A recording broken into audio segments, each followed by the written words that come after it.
for some reason, uh, it changed my microphone setting from my mic here to default mic, which is obviously nothing. I immediately knew my mic wasn't working when I saw the little R on OBS window not go back and forth with my voice, but anyway, it's working now. Anyway, let me turn that down a bit. Anyway, today we will be doing Heartgold with a random Pokemon. I was supposed to do this stream on Wednesday, but I couldn't because of a power outage. Or actually, no, it was Tuesday I couldn't do it because of the power outage. You learned you have high blood pressure this morning. Ooh, well, hope you can deal with that. That's a shame. But anyway, since we're not going to be doing the red and blue back ports for now until Steve gets all settled into his new home, we're going to go ahead and do the stream we were supposed to do on Tuesday. Kind of excited for it. Go ahead and go to randompokemon.com. Wrong one. There we go. All right. Let's see. We have 4 regions to choose from. Our last random Pokemon was Venonat, and that ended up being a challenge. But let's see what we got this time. I had a feeling it was going to be a first stage, but honestly, if it was Ditto, I would have rerolled. Honestly, though, I don't mind doing it. I think first stages in Heartgold are honestly kind of a unique challenge. I honestly kind of wanted it to be a first stage, but Chinchou, I know for a fact Chinchou is in the slow level up group, but Water and Electric are still very good types. But let's go ahead and take what it's got to offer.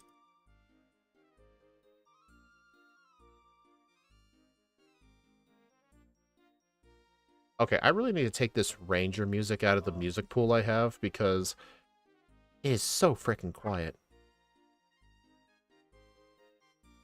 Okay, anyway, we have 75 HP, 38 attack, 56 special attack, 38 defense, 50 special defense, and 67 speed. And the slow level up group is going to be a very big problem for it. And our abilities of choice are either Volt Absorb or Illuminate. Illuminate is an absolute garbage ability. It increases your chance of wild Pokemon. I mean, it could help with EV training. Volt Absorb, I don't think the ability is that good in Pokemon Volt Absorb. Oh, it's like Water Absorb for electric type. Okay, so it makes us immune to electric damage, but that's nowhere near as useful as Water Absorb because electric offensive users aren't as common as water users.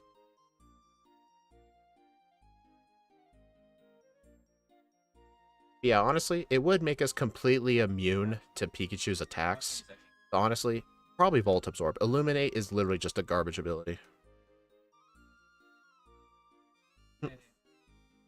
But let's see what the moveset's like. And Heartgold. Bubble and Supersonic. Thunder Wave at 6. Flail. Water Gun. Confuse. Spark. Takedown. Bubble Beam. Signal Beam. Signal Beam is a super good move for electric types. I'm glad this thing gets it. Discharge, Aqua Ring, Hydro Pump, and Charge. We get Surf, Whirlpool, and Waterfall. And for our TM coverage... Oh yeah, I can definitely see a Charge Beam there. This is pretty much our only setup move. This thing might end up running a similar moveset to be Barrel, I think. Surf, Ice Beam, Charge Beam, and probably Substitute. This thing, though, may have to run Specs. No, probably not run Specs, but honestly, I can definitely see myself needing to get, like, the Mystic Water and the Magnet. Like, this thing's never going to need return, so I might actually keep it on Sunday for the Magnet. Honestly, I might try and get both Thunderbolt and Ice Beam. Like, I think Thunderbolt, Ice Beam, Charge Beam, and Surf is pretty much all the coverage I need. I don't know. I mean, Substitute is still very good and necessary to have for Morty, specifically, and a bunch of other Pokemon. Substitute's really good. I mean, there's no rule like I have to teach Charge Beam right away. I can hold off on it. Because usually the fights that were Substitute's the most useful is Morty, the rival fight in the Burn Tower. Chuck, it's somewhat useful. It can block Focus Punch, but not really. Jasmine, it's super good on. And Petrol with the Coughings. It's not really that good for Claire. if she led with the Dragonair, then I would say yes. But like in the league itself specifically, Substitute helps a little bit. But I can get multiple copies of Substitute if we need to.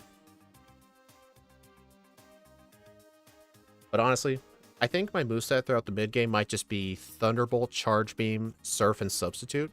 Because we really, if I learned anything from B-Barrel, we really do not need to teach Ice Beam until Claire. And I think once we get to Claire, we could probably delete Substitute. Toxic. No, Toxic is almost never a strat. But, oh, if we had an Egg move, this thing could get Psybeam. Not really going to be too useful for us today. Oh, I need to look at the stats again. 67 speed. That is slightly lower than B-Barrel. We may need to do some EV training. Did B-Barrel win? I mean, it beat Red, but if it, like, beats Staraptor, no. Staraptor is way better than B-Barrel.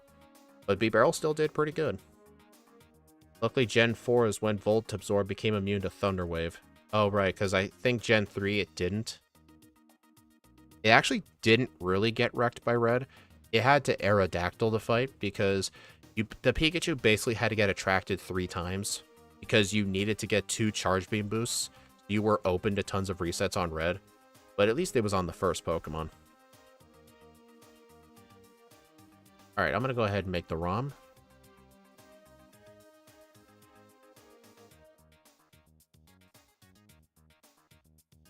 You know, theoretically, I can actually make the random Pokemon website only do first stages, but I feel like it'd be a bit less suspenseful that way.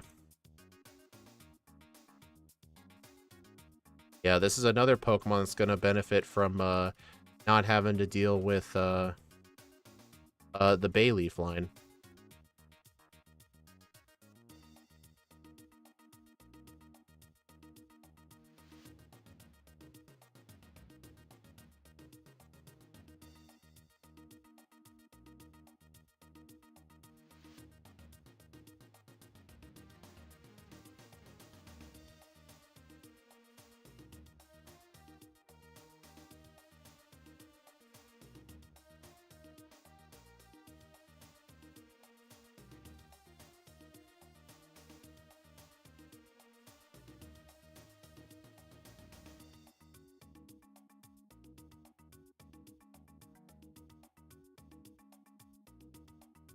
Ice Beam is needed for the extra...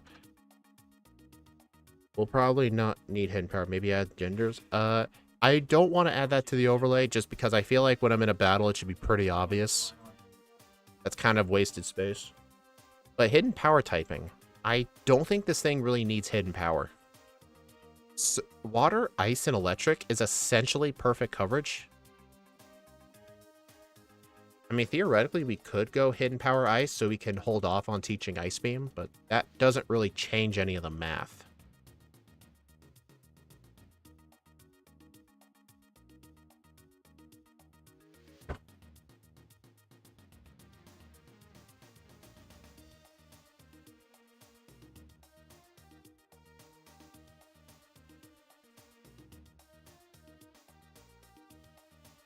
Alright, I'll go ahead and set it up.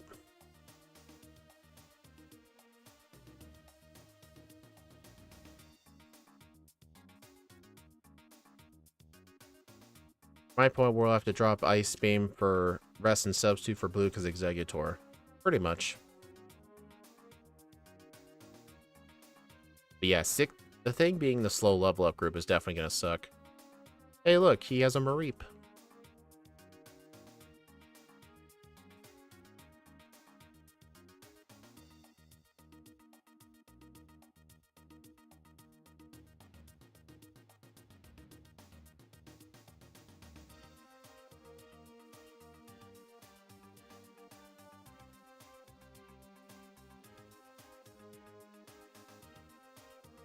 Chinchou.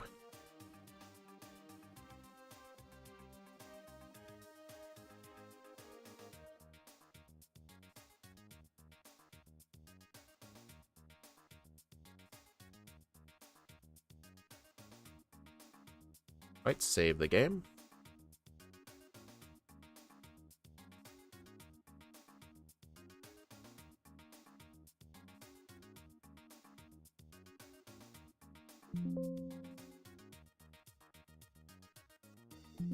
Alright, so...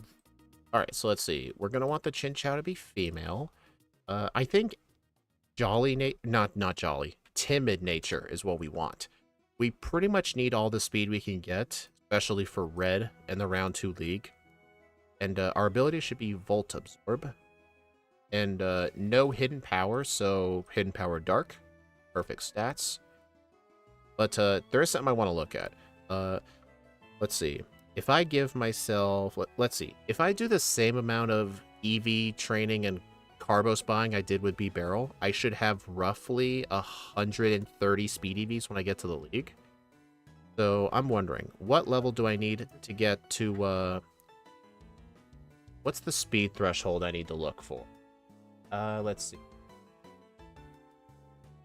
Fastest thing, not include round 1 league. 132 on the Crobat. Then on specifically, it has an Aerodactyl at 144. So if we can get at least 132, we'll be faster than everything but Aerodactyl. And Aerodactyl did have to tank a hit from... B-Barrel had to take a hit from Aerodactyl. I even bought the Switch 2 and modded them. Their consoles got bricked. That's not what happened. The Switch 2 isn't even out yet. They announced that they would start doing that if the system detected it's been modded, but I'm pretty sure modders will find ways around it. Nintendo has always hated modders for a super long time and have always tried to screw with them.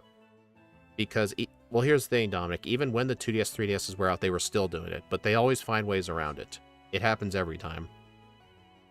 But anyway, I don't bother modding a Switch. Because I don't really like modding, like, game systems that are, like, still currently being worked on. Because, like, they're actively being patched out all the time. But if you do it on consoles that are discontinued, you can pretty much guarantee it'll always work. You can mod the Switch 1. I know Steve has. But I remember he told me that if he let his Switch die, it would get bricked. So he always keeps it plugged in. But, oh well. Anyway, let's see. If I enter the league at level, let's say 55, I will have 124 speed, which would let me outspeed everything but the Crobat and the Aerodactyl. Honestly, I don't think it's a big deal that they outspeed us, because Aerodactyl does not know Earthquake. It doesn't know any moves that do good on us. Honestly, I don't think we need to worry about outspeeding, like, the Aerodactyl or the Crobat. So, what's the third fastest thing in the league? Will's Pokemon. His fastest is 7. Koga's is the Crobat, but besides that, 91. So still 97. So Bruno's as fast as... Okay, so we're... Then Karen's fastest is 108. So honestly, if I can just get 109 speed or higher, then I'll outspeed everything. But wait, let me look at Lance. Yep. So if I get 109 speed, I will outspeed everything but the Crobat and the Aerodactyl. But I don't need to really worry about them. But that's fine, though. I can easily get that speed.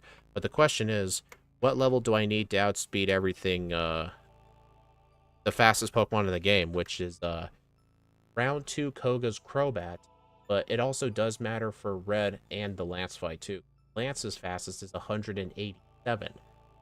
The Crobat in round 2 is 190 speed. And on Red, his highest speed Pokemon is Pikachu at 189. We basically need 190 to outspeed everything in the game. We're going special. Chinchou is a special attacker. Alright, so let's go to level 90. Level 90 at 130 speed EVs is 200 speed. Oh, that is right. We don't really need to outspeed Pikachu, but I probably still would like to outspeed the Salamence. Because Shadow Claw and Dragon Claw would do a buttload of damage, I think.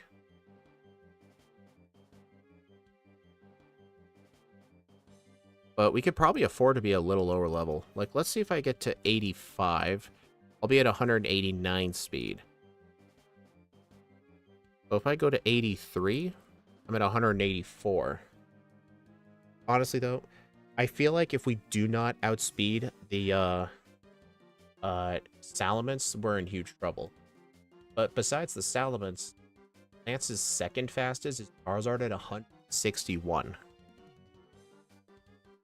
So I guess if we don't mind not outspeeding those, but alright, we know what the fastest thing is in the league. And we know the second fastest, the Salamence.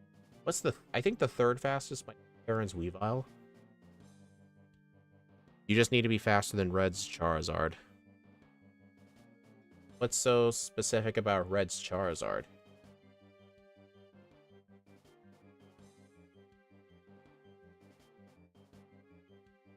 I'm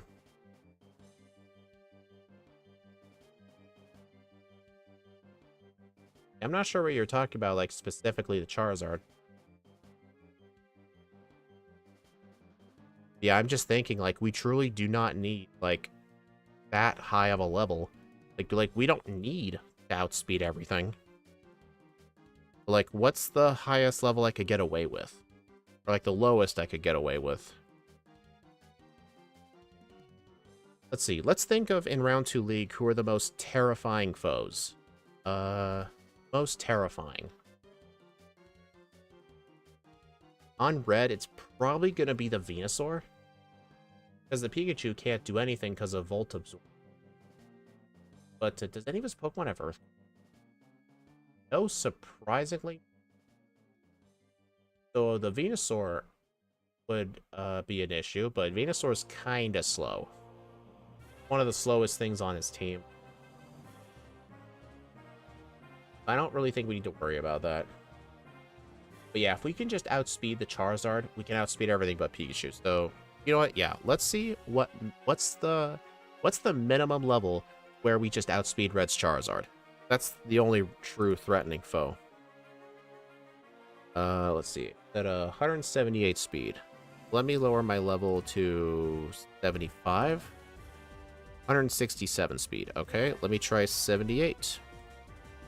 173 speed. Okay, level 80.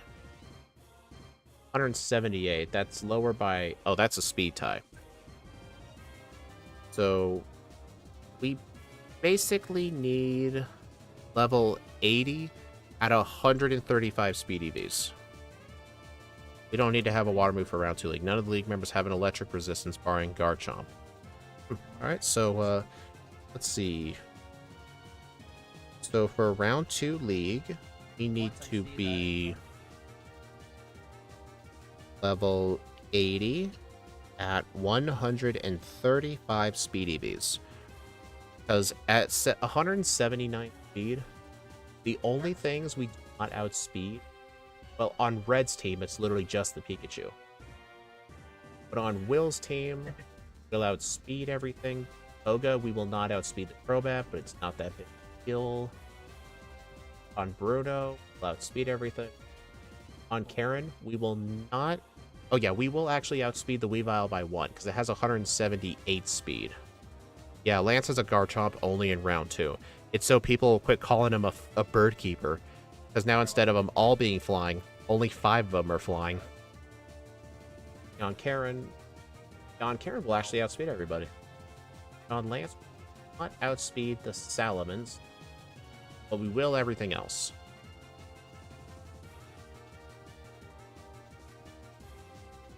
But yeah, honestly, I think even if the Salamence just outspeeds us, then, like, all we really need to do is get off a single, like, charge. We could just use, like, one charge beam, then ice beam. And then as long as we have the special attack boost, we could one-shot most of the Pokemon. I don't really know if there's any good uses for Signal Beam, honestly. Signal Beam, when I said it's good for electric types, that's mainly referencing Gen 5, where you can get it as a tutor move in Drift Bell. It helps electric types that get no coverage for the ground gym leader Clay, but water is obviously going to be our ground coverage. I don't know, I really do not like the thought of underspeeding the Salamence. But honestly, I think if we just equip Leftovers or do Resto Chesto, we should be able to do some setup and defeat it. Oh, would it help against the Psychic Gym? It actually would, yes. Okay. Now that our... Okay, I better exit PK Hex. Alright, now to just reboot the emulator.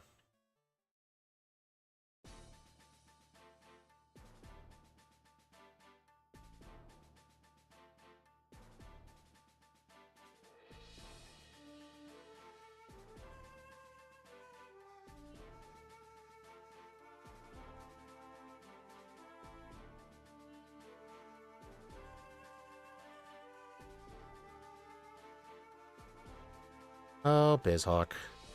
Sometimes you don't like to show up. Alright. So we'll need to change our rash nature to a timid nature. And our ability is Volt Absorb. Hidden Power Dark, so we're not using Hidden Power. You're a Water Electric type. I will need to change those types on the overlay really quick.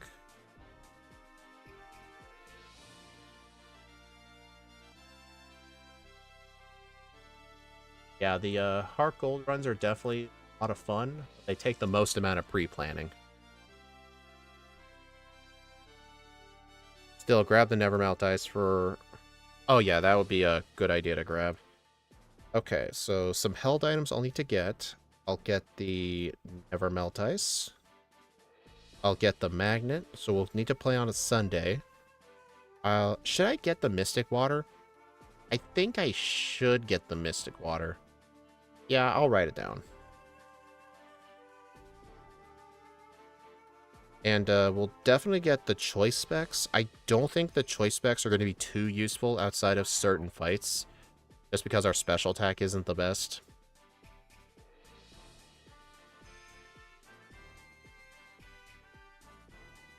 And let's see. What are some TMs we need to go out of the way for? We need to think of our moveset for the rest for the gym leaders. I know I've been streaming already for 24 minutes, but here's the thing. These Heartgold runs take a lot of planning, especially with first stages, but that's what I like about it. Alright, so for Lance, or not Lance, for Faulkner, I do not see the fight as being possible without Water Gun. Because having Flail is going to be super bad. Unless we do Thunder Wave and Supersonic and Bubble Strats. Dude, Sprout Tower is going to be horrifically bad. I just realized that. Railsprout Tower is literally going to be harder than Faulkner. Honestly, I feel like I may have to train to even do the Sprout Tower. I think that's what I may have to do. I mean, Flail. What's the base power of Flail at close to full HP? It's literally like a 20 power move, and it can become a 40 power move. So if you're anywhere from 68 to 35% of your health, so that's kind of like low green bar, high yellow bar. Around that area is like 40 power. But we could go into Sprout Tower with our health intentionally below 10% to make it a 150 power move. But honestly, I think just train up to get... Where is it? Where's the... Oh, right. Yeah, train to level 9 to get Flail for Sprout Tower and keep our health low. Gonna be a little difficult, but I think we can do it. And Water Gun for Faulkner. And then for Bugsy, I don't think we're gonna get Spark in time. We may need to grind for it, though. Because I think without Spark, U-turn from the Scyther is going to do a buttload of damage, especially with how bad our defense is. So I think grinding to level 20 for Spark is the way. Plus, we could actually train in the grass to the east of Azalea. That whole grass is filled with speed EVs. I can just train in there, because I'll end up defeating all the trainers anyway, and if I need more, free speed EVs. And for Whitney, we'll obviously get Thunderbolt and Ice Beam. Oh, I better write this down. I like to have a game corner section. Let's see. We'll need the Dratini. We'll need Thunderbolt, Ice Beam, and probably 2 copies of Substitute. And I think we should get the Wide Lens too, just because we're dealing with Charge Beam. I don't think we'll need Metronome or Silk Scarf. Definitely not, no. Alright, so these are the items I'm going to get. If we're going to need training for Faulkner, you might as well go modest and grab 252. No, I don't think that's a good idea, Axu. I don't think that's a good idea. We're probably going to need to be in the mid to high 80s for damage ranges on the final fights anyway. I don't think changing my nature and grabbing more speed EVs is a good idea.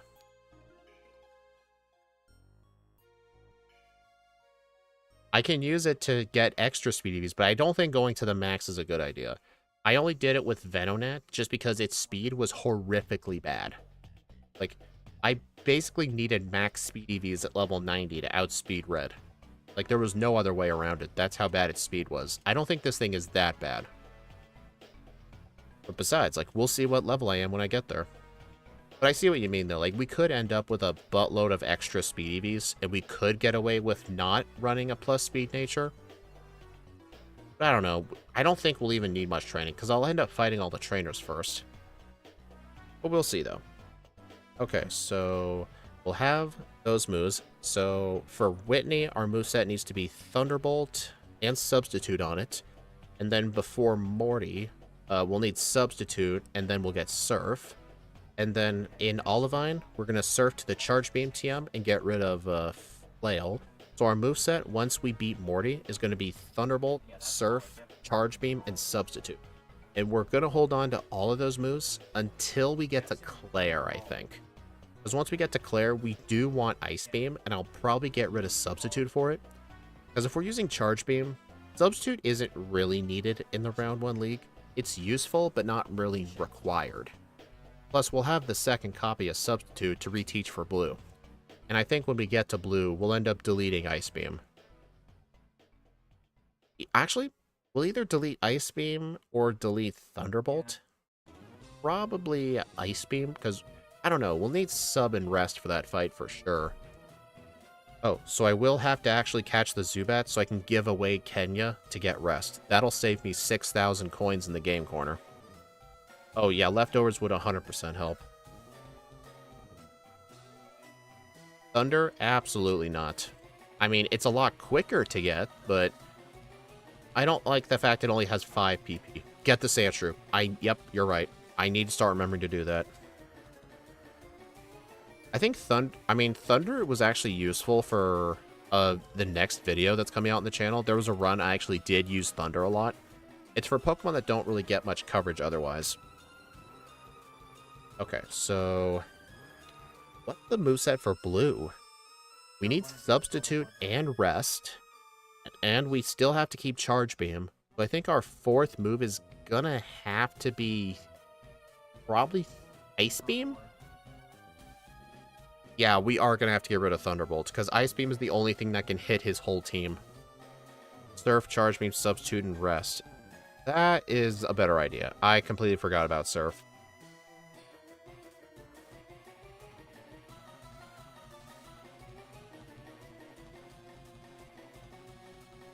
Yeah, and then for the Round 2 League, we can just delete Surf, because Surf doesn't really help for the Round 2 League or for Red. So I think for Round 2 League, our moveset will be... We can easily get another copy of Thunderbolt from Cerulean Cave. And then we can get... our moveset will probably be... Actually, Round 2 League will still use Thunderbolt and Surf. We'll have Surf, Thunderbolt, Substitute, and Rest, I think. Yeah, I think so, because pretty much everything in the league is neutral to water moves, except there's a copy of Ice Beam at Seafoam Island. I will need to look up where that is, too. Yeah, I'll need to look that up, too. And, what? So, honestly, I think for the Round 2 League, we may need the same exact moveset we had for the Round 1 League. That's why we'll need the second copy of Substitute and a second copy of Ice Beam and Thunderbolt. But the second copy of Thunderbolt we can get at Cerulean Cave. And the second copy of Ice Beam can be gotten in the Seafoam Islands. So, and then for Red, all we really need for Red is just Charge Beam. What will be our moveset? I think Charge Beam and Surf? Surf or Thunderbolt. Which of those would be better? You think Thunderbolts would be better? Oh, Ice Beam as well. So basically, that's just going to the move deleter, deleting Surf, and teaching Attract. Honestly, I think having both set of coverage moves is better. Yeah, good idea. Okay, I think that's all the note-taking we need. I need to go look up where that second copy of Ice Beam is. Island.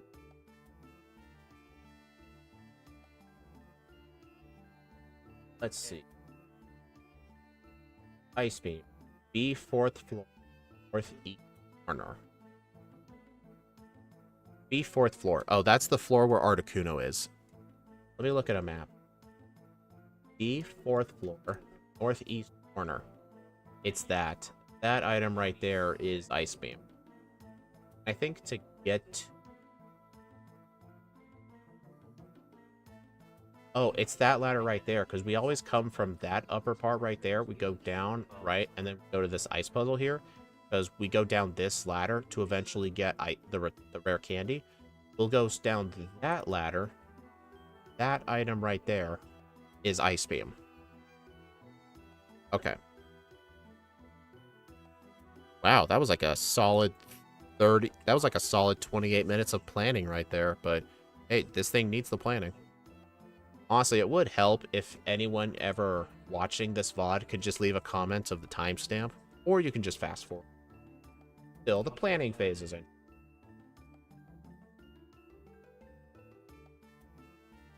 Alright, let me just... Alright, we'll get started.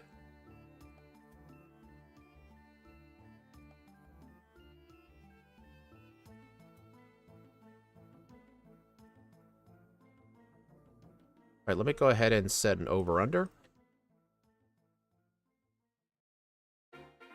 What time will I beat Red at? I'll probably put this over-under... I don't want to put it as similar time to B-Barrel, because B-Barrel had way better stats. So I'm thinking maybe Venonat's time? Because I don't know, Venonat got a time of 3:58. Zigzagoon got a 3:47, and that was with belly drum strats.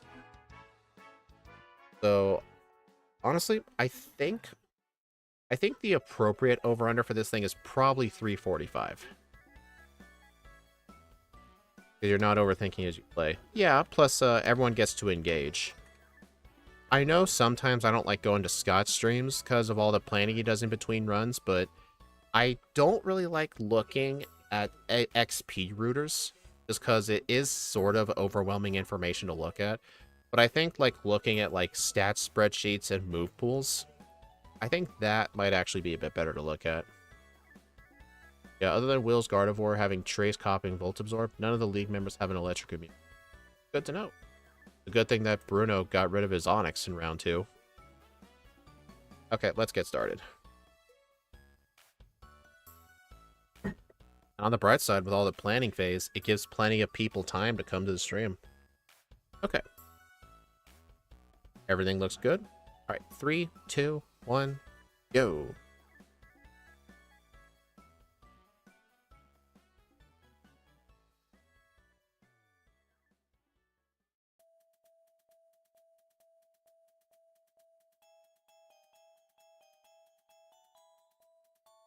Also, I don't think it's worth having Mom save money, because she's really not going to give us anything good that we want. I mean, she can give those type effective, super effective reducing berries, but it's kind of random. We tried to rely on it for Zigzagoon when I did that run in my, I think it was in my Discord server, I did Zigzagoon. I was really trying to get her to buy some Chopal berries, but she would never get Chopal berries. It was always other kinds of berries. What the? Oh, I wasn't even looking. Also, I need to try to only fight Rattata if I can, but I need to get level 9 before ever doing so. I am just going to reset that whole run. Dude, the fact we blacked out on the first wild Pokemon is not a good sign.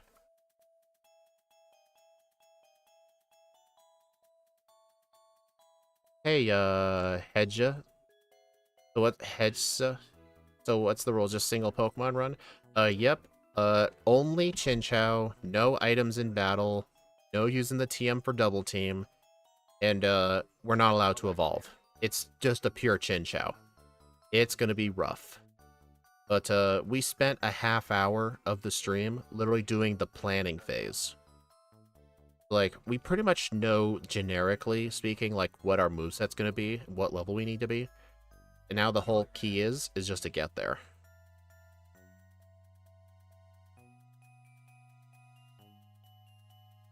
Yeah, I definitely need to beat some of these weaker Pokemon. I know these Hoodoos are just gonna give HP, but... Actually, wait a minute. How did I not think of this? This grass here has Geodude.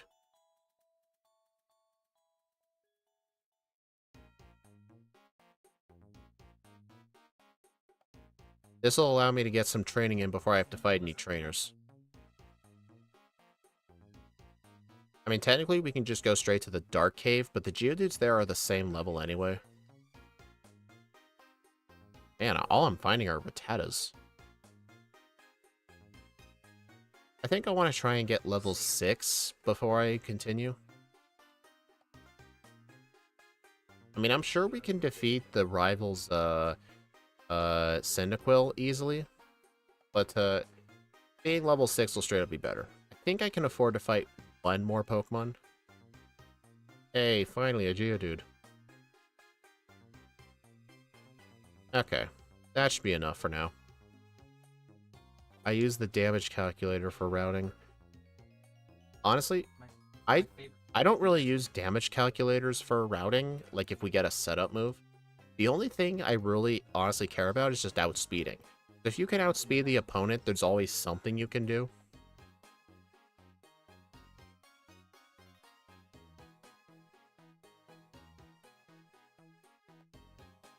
Will you learn Aqua Ring?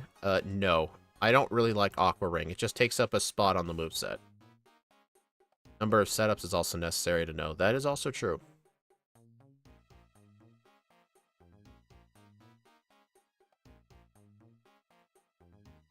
I should probably heal at the Centaur.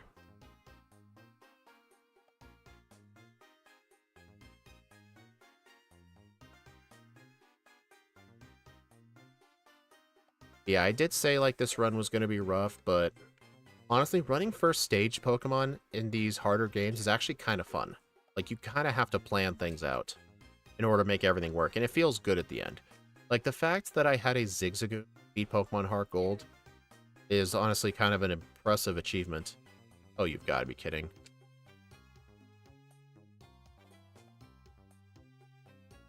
Oh, God. Hey, nice crit. I almost never pick up that antidote.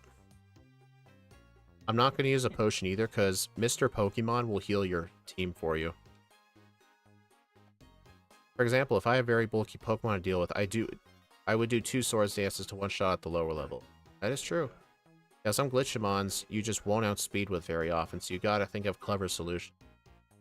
Yeah, honestly, I think if I had to do Quagsire and Gastrodon with my modern knowledge, I would have actually done EV training next to Azalea Town. So I would get maximum speed EVs. Oh, Axio, I've been meaning to ask this. I think it might be easy for you to calculate. What is the lowest base speed possible to where, with a plus speed nature and 252 speed EVs, I can outspeed Red's team at level 100? What's the lowest base speed where that's possible? Kind of curious about that, because if I ever have to do a very bad Pokemon one day, it might have a speed stat so bad that speed EVs cannot save me. I just wonder, like, what the minimum is.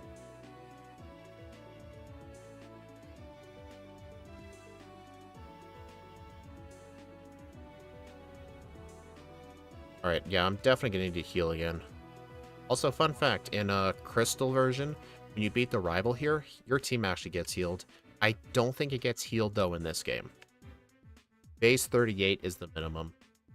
So that means Quagsire at the 35 speed was never going to outspeed his whole team. Darn. I mean, then again, when I did Quagsire and Gastrodon, the only thing that mattered was literally outspeeding the Venusaur. That was the only thing that mattered. Yeah, you don't get a free heal here.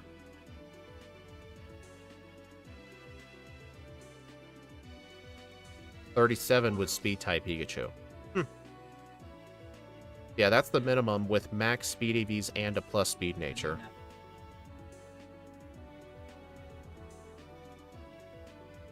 And also for next week, our game is actually going to be Pokemon Platinum. There's going to be a lot of Platinum runs next week, and including Elite Four Alex and I are going to do another race, this time in Pokemon Pearl.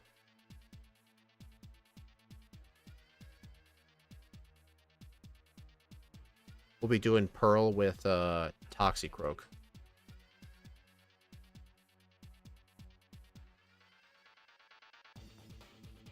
Well, it's because Alex gotten to a point where he's done most of the fully evolved Pokemon, and I said, well, he can either move to another game, go to first stages, or play Pearl, and he was willing to do a few Pearl runs. Okay, so for HM users, the only things I need to catch are the Sandshrew, Zubat, and Dratini. But the Dratini's from the game corner, so literally just Sandshrew and Zubat. I can catch those both in the Union Cave, so I do not need to catch Rattata.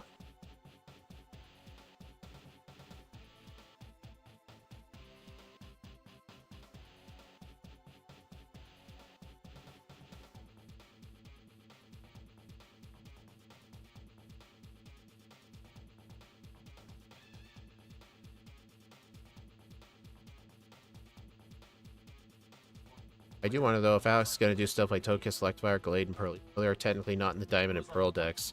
Oh, you know something that's hilarious, or I guess just really unfortunate? You know how Tangrowth is a Gen 4 Pokemon?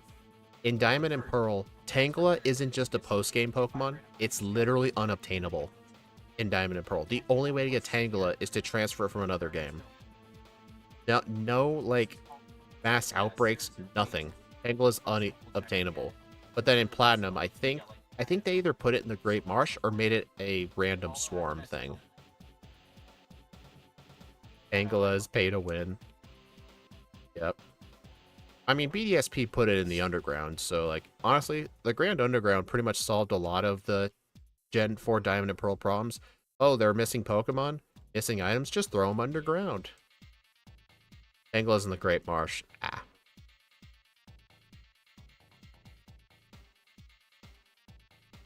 How long do you think this run will take? I have a poll for the over-under. You can guess how long the run's going to take, but definitely a minimum, best case scenario, 3.5 hours. Because all I'm going to say is, a good Pokemon is on his way to beat Bugsy by now. That's not an exaggeration either. I'm going to fight some Geodudes in here. I'm not going to... Probably not going to catch the Zubat yet. I like to have both the Sandshrew and the Zubat at once so I can deposit them in the center all at once. So if I see a Zubat here, I'll just kill it. Okay, yeah, so I just need to train to level 9. And once I get to level 9 and use Flail, I need to remain at low health. Okay, so I think at this amount of health, Flail should be a decent power move.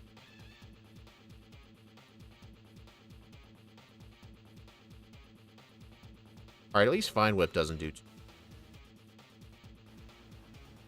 But if I can make sure to be at low health... Wow, that sucked. Come on.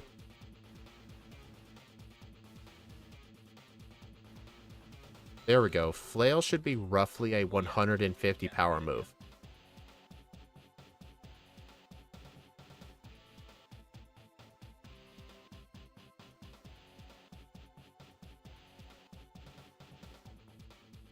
And remember, this game is on 4 times speed. If this was 1 time speed, it'd be like 12 hours.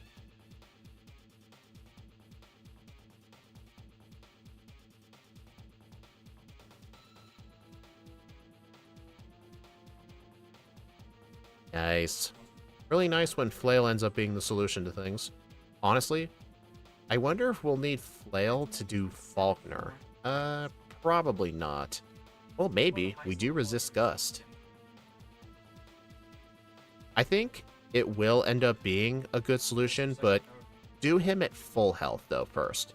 So I can set up a Thunder Wave and use a Bubble or two, and then switch to Flail.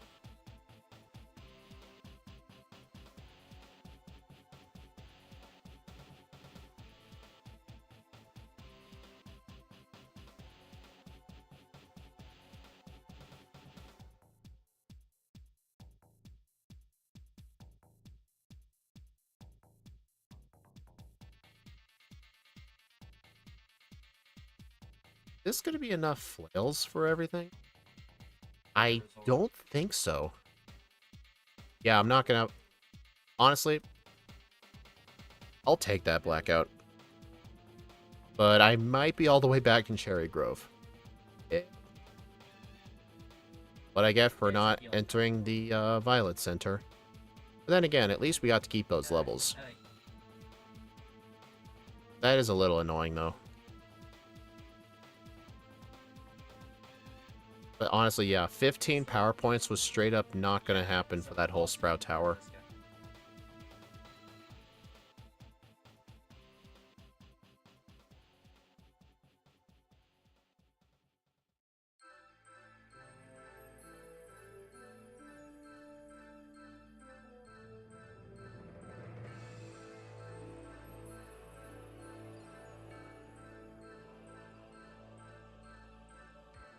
Did I run the coins we need for the game corner?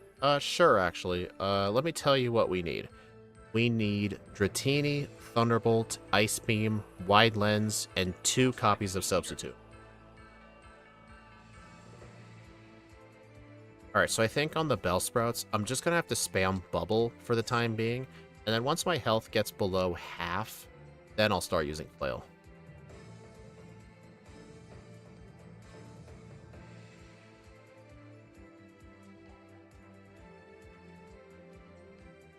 Alright, I think I should switch to Flail. Oh my god. Okay, Flail is probably close to a 200 power move right now. Fucking... At least I'm in Violet this time. Seriously, I did not expect that Bellsprout to actually survive a Flail.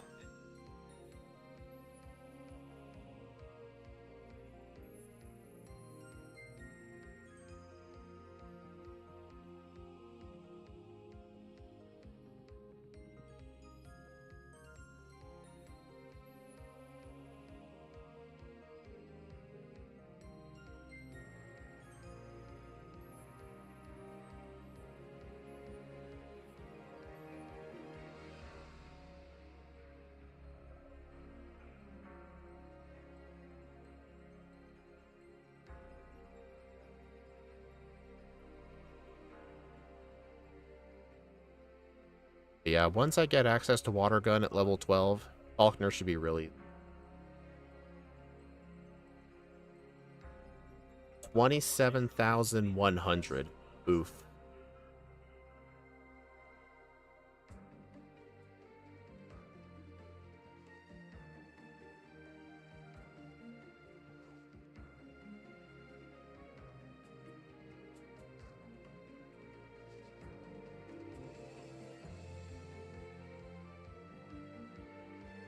You know what's funny? Growth is raising special attack, but I'm pretty sure... Wait, is Vine Whip special or physical in this game?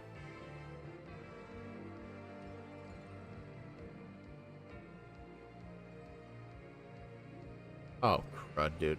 At least I resist Peck.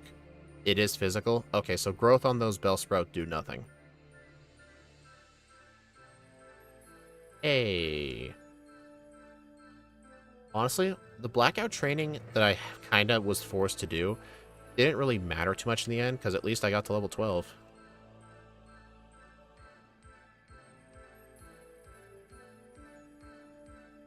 Unlike Gen 2. Yep. Hey, Semgal. Doesn't growth raise both in Gen 4? That was Gen 5. And I think it was starting Gen 5, where if it was sunny, then the stat growth doubled. What did you miss? 2 blackouts in Sprout Tower.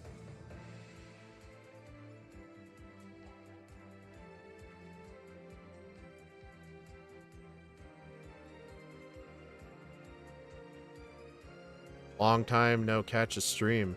Well, that's fine. I'm sure people have their own things. I mean, there's a lot of people who don't really come for the live streams and just watch the VODs later. I get a lot of those. I don't know if you see my question or if Aquaring would be worth learning or not. I did see it, and I said I don't think that's a good idea because it would just take up a move slot. Like, there's no reason to have it if you're just going to have leftovers. Because leftovers are super easy to get.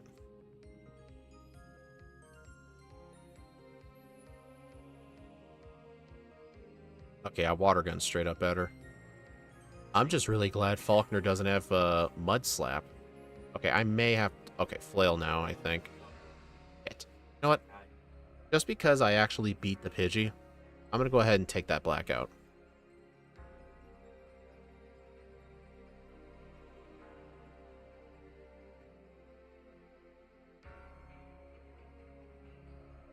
I mean, one benefit of blacking out to Faulkner, the XP yields aren't the best, but at least you get a... Oh, damn Sand.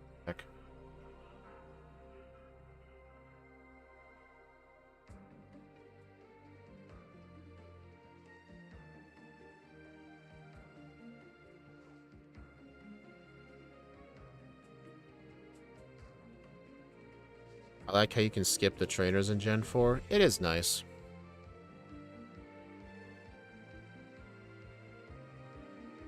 Get the Shell Bell. You cannot use Rock Smash until you beat Faulkner. So unfortunately, that is not an option.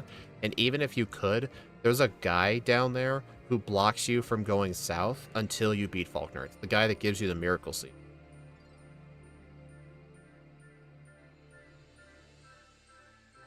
Honestly, I think I just need to get lucky with Paralysis. And Supersonic.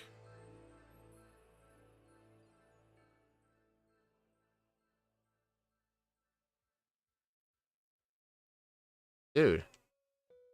Okay, finally.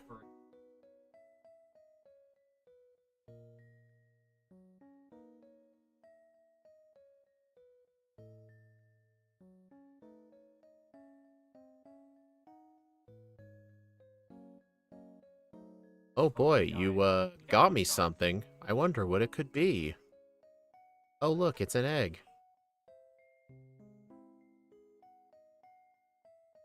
It will be Chinchou only, no evolution. Alright, I'm gonna get some extra Pokeballs. 3 antidotes. 3 paralyzed heals, because electric types can still be paralyzed in this game. 16 repels. Is it possible to learn Signal Beam, or is that for the evolution? It can learn it by level up. It's not a Lantern only move.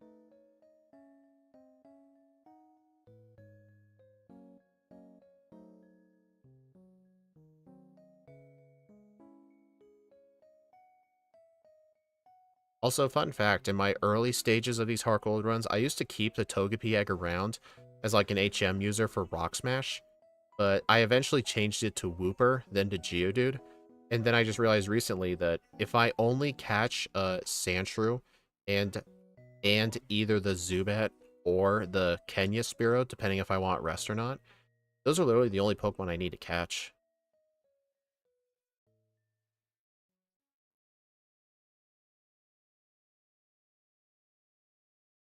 I'm fighting a Magikarp guy right here, because each Magikarp give 1 speed EV. I literally did this with Bibarel as well.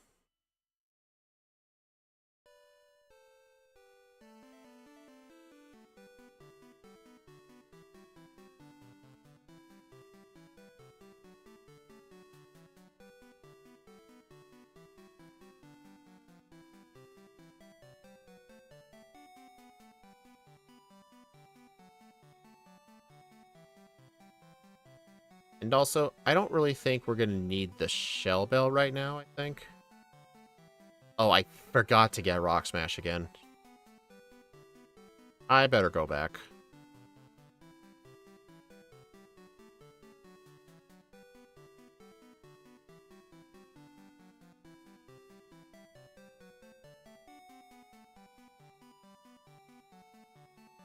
Yeah, I keep forgetting to get Rock Smash before I come down here. It's kind of a problem.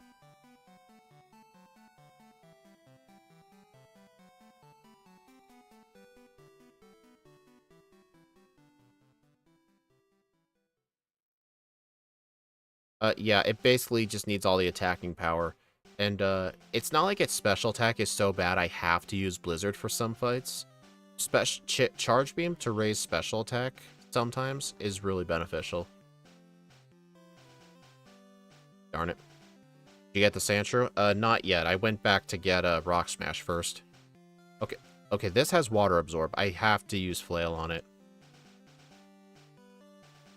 You know, it never made sense to me that Wooper can learn Mud Sport.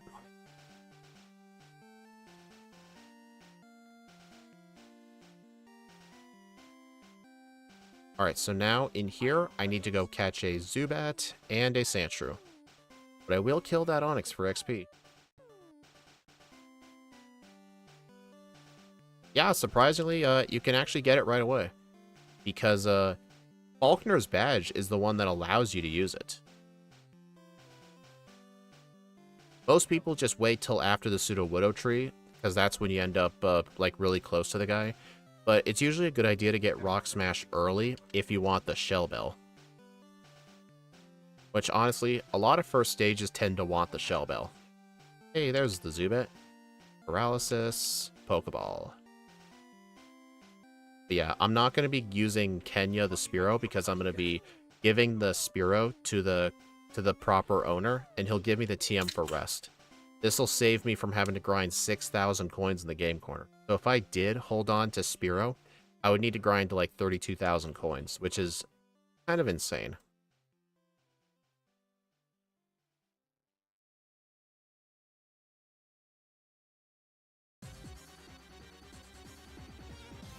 Also, I think I'm going to defeat every trainer in here. And also, I do not see us beating Bugsy without Spark.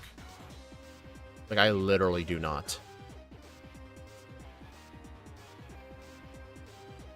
Just because I'm pretty confident that U-turn is going to be close to one-shot ranges.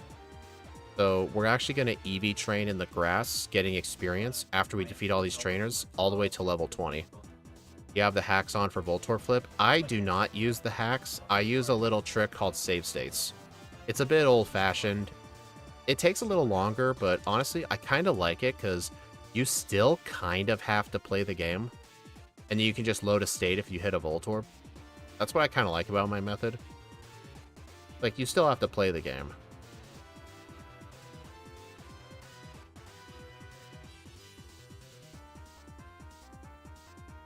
Alright, gotta use an antidote. Save state's my beloved. Yeah, the reason Scott made those cheats on his overlay for the whole Voltorb Flip, I told him what I did was actually use save states, but he really does not like save states in his runs, and I completely understand that. Oh my god. Dude. Oh, own tempo. I'm stupid. Oh my god. I wonder if this thing's going to be better or worse than Venonat.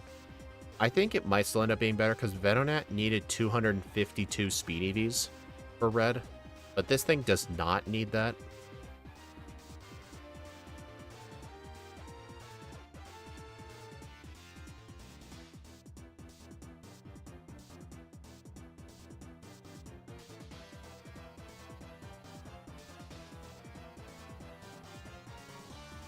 I mean, it's not like we can really blackout train on Bugsy until we win. He literally leads with the Scyther.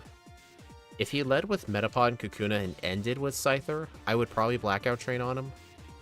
But it's not really a thing we could do in this game. Alright, so now I'm going to take my two Pokemon, and I'll deposit them for now. I'll need to withdraw them, though, after the gym, though, so that way I can cut down the tree.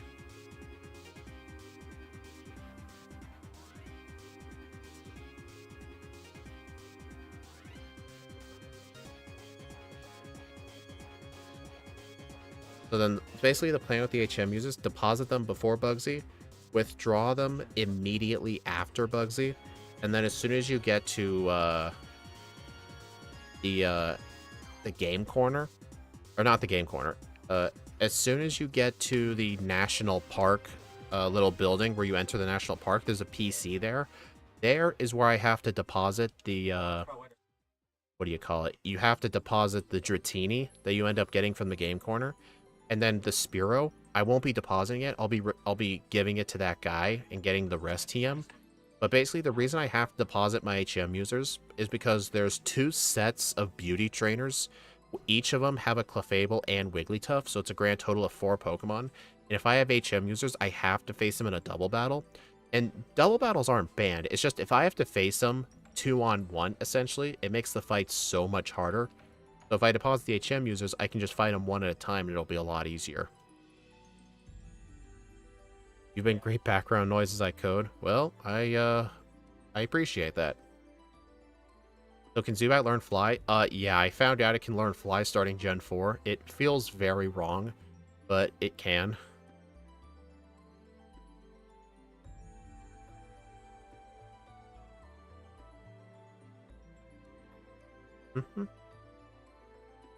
Alright, I'll need to go ahead and heal here again. Theoretically, we could do blackout training on the rival here, but I'm not going to do that because the rival's team isn't really that good. I mean, at least we're not facing the Bayleaf team. My rule set of always replacing the grass starter actually does benefit water types, and it heavily disfavors grass types. Confuse Ray. Get rid of Supersonic. I just prefer to face the same rival every time, because I figured it's fair for everybody. Instead of either, like, all of them being easy or all of them being hard. Plus, it's, like, less stats to keep track of. Imagine Hold On. Lex, it carries you over town. Also, Bug, Ice, and Steel types. Oh, yeah, it really screws with some types real bad. Alright, unfortunately, we can't get access to the Macho Brace until, we get to Goldenrod. So, honestly, it's not going to be that bad. We only need to train to level 20. We'll just get level 20 off of these encounters here. Honestly, maybe just 19.5. I'm pretty sure the trainers in Bugsy's gym will get me to 20. I just need 20 for Spark. Yeah, I always assumed, like, I knew in Gen 2 only Crobat could learn Fly. And I assumed to this day it was only Golbat and Crobat, or like only Crobat, but I was surprised to find out they gave Zubat Fly. That does make it a lot better in solo runs, though, because that would actually give Zubat a very powerful move. Gen 4, baby! Plus, hey, yeah, like I said earlier, we need the EV training. Plus, at least with the rain, water guns guaranteed to kill everybody. I mean, I'm sure they would have anyway.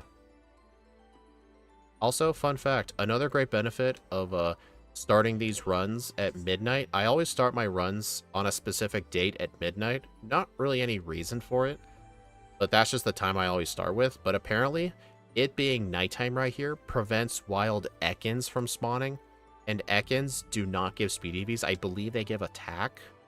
So if it was during the daytime, then I would have to run away from Ekans. But here at the nighttime, there's no Ekans, so everything here is fair game. Gen 1 Zubat with Fly now needs to be tested. It honestly, I don't really know how much better it would do. I don't even think Golbat gets Fly.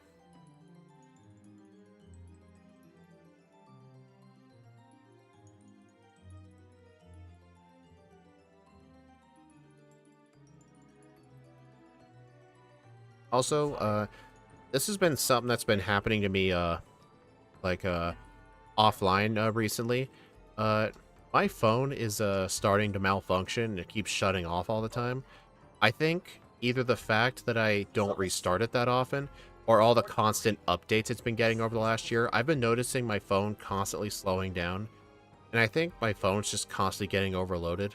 Like, even if I let it shut off and just do nothing, it'll occasionally just randomly shut off for no reason. I may need to buy a new one. I mean, the phone only cost me like 170 bucks. I'm not one of those people who get like $1,000 phones. Honestly, I should kind of expect to have to replace them like every year and a half or so. But it's a bit annoying, because I'll have to wait for a new one to arrive. Fly is still 70 power in Gen 1, so double wing attacks PP. That's sort of true, but here's the one problem. Fly is a 2-turn move, and it's less accurate.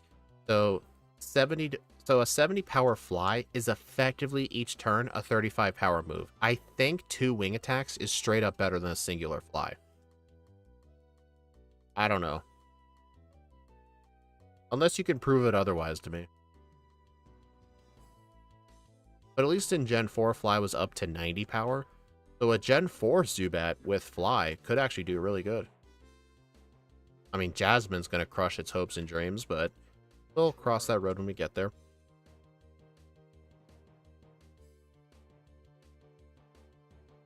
Alright, we just need one more level.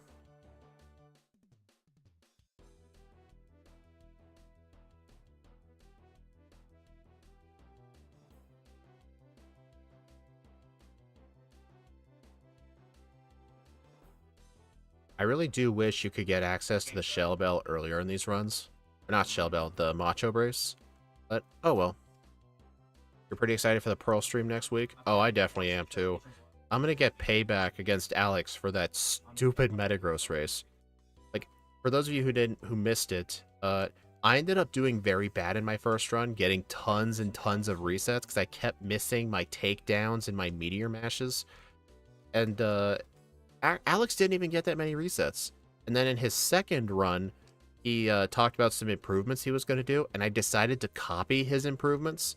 Guess what? Even though he and I did very similar pathing, he ended up with like 7 resets. I got 29. And we were about the same level. It was literally because of constant misses and like getting crits and stuff.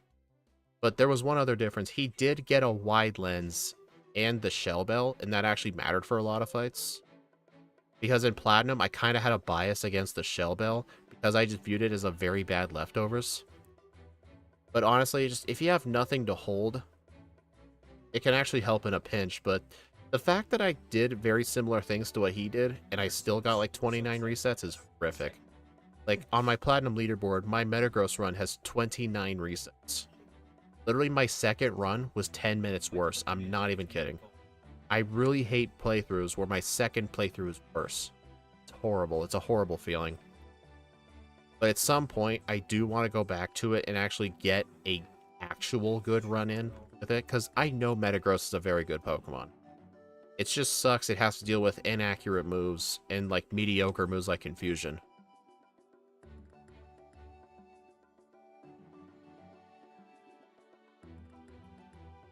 Oh, guess what? We actually now speed type Bugsy Scyther now. Toxicroak shouldn't be too bad. I don't think so either. Like, Toxicroak gets Nasty Plot, I think.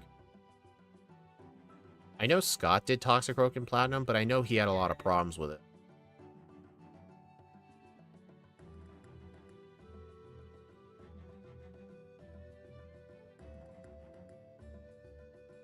Nasty Plot and Swords Dance. Oh, yeah, yeah.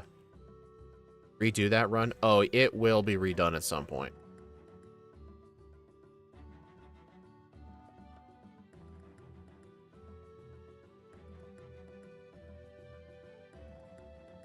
Honestly, I may end up doing it offline in my Discord server next week, since I'm doing Platinum that week anyway.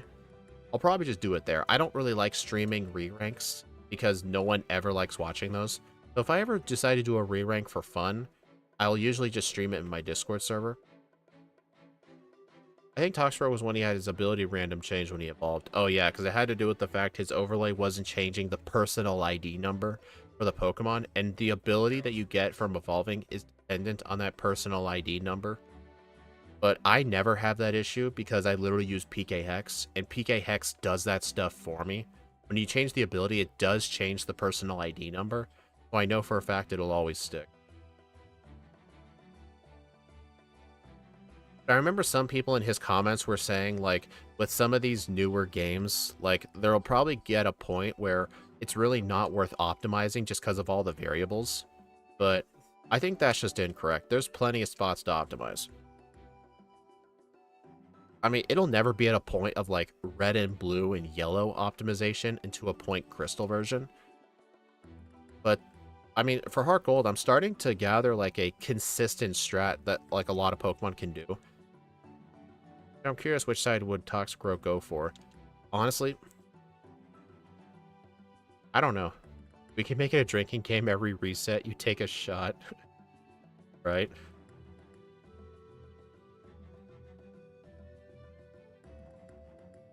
Wait, I did deposit.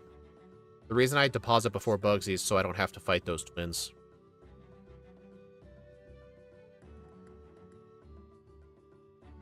Okay. Yeah, Bugsy Scyther's 42 speed. So I think turn 1 go for Spark. Unfortunately, Spark is a physical move, and our physical attack isn't the best, but we have to do with what we gotta do what we gotta do. And besides, we'll get Thunderbolts soon anyway.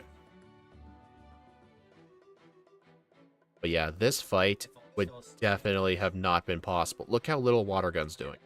This fight would not have been possible without level 20. For sure.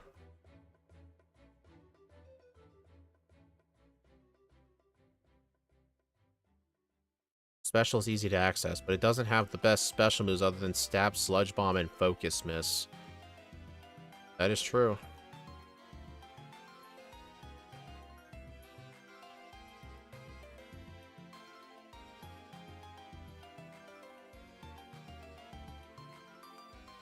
Alright, so now here I need to withdraw them again. Technically, I don't have to withdraw Zubat, but since I'm there, I may as well. Focus Miss is the best name for an attack. Can't believe Game Freak called it that. I know, right?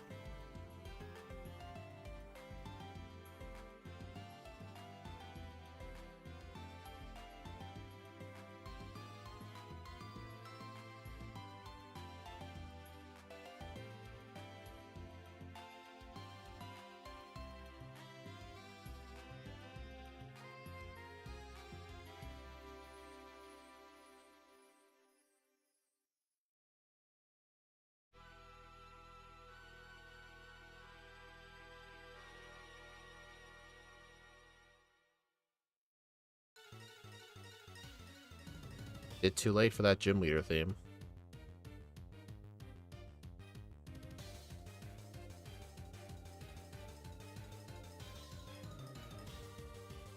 I did teach Rock Smash.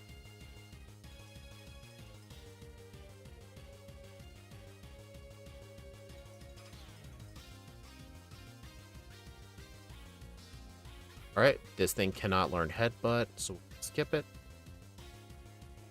You know what's funny? A lot of the runs I've been doing lately have been skipping Headbutt. Like when I did Zigzagoon, I actually did skip Headbutt. Well, it got it naturally by level up. But besides that, like even if it couldn't, I still would have gotten it, I think.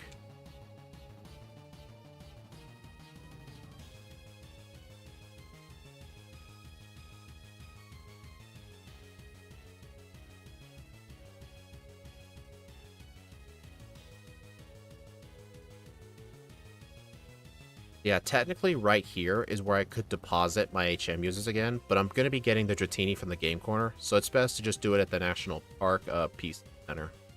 Or PC, yeah.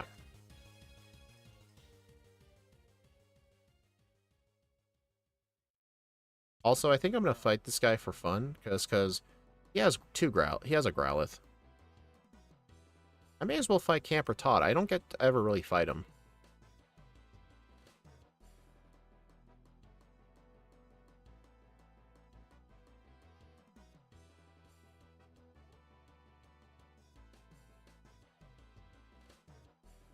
Alright, time to play some Voltorb Flip. Ask you, how many coins was it I needed? 27,100?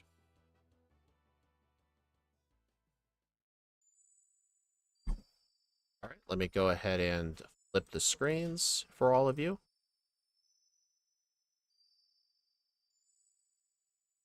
Alright, save state time. Alright, let's get started. Let's see. This row is all good. There's something in this row. Darn. Darn. Little pro tip. In rows or columns, I always look at rows first. If there's a row where the Voltorbs and the numbers add up to 5, there is literally no there's no 2s or 3s in there.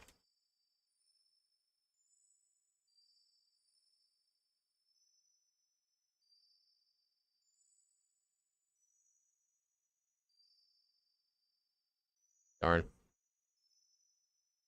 Okay, got those ones. Nothing in there. Yeah, I kind of like doing the save state method because I still have to play the game. Like, I can't just get the numbers revealed to me.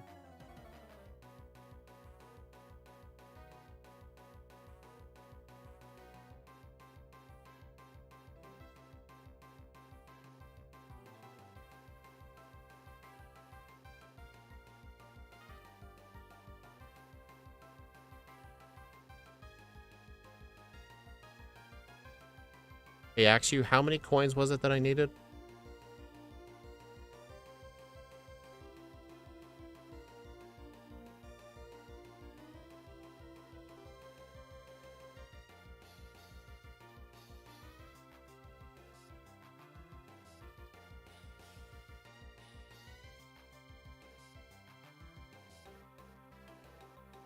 Yeah, I still, like, have to actually solve it.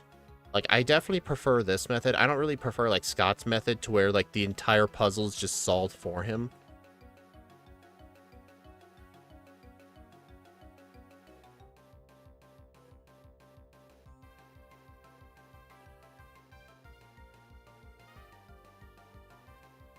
I'm guessing Axiu's not here. Can anyone rewind or like scroll up in the chat? Like earlier in the stream, Axiu did the calculations for how many coins I needed. Can someone please find that number? I think it was 27,100, but I just need someone to verify, please. Dude, that row has all Voltorbs. Not all Voltorbs, it's like 4 of them.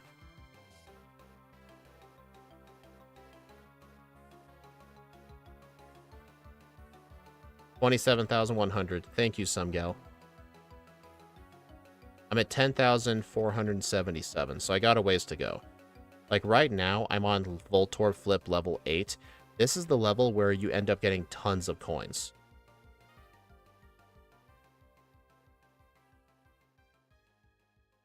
Darn.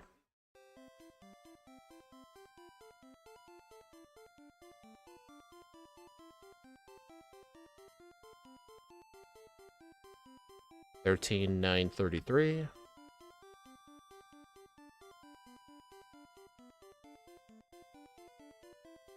Dude.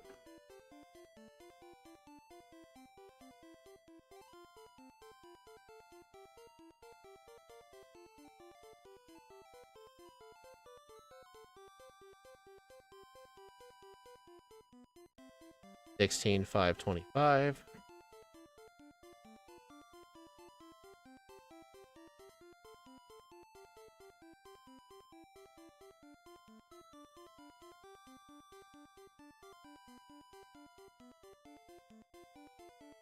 $19,117.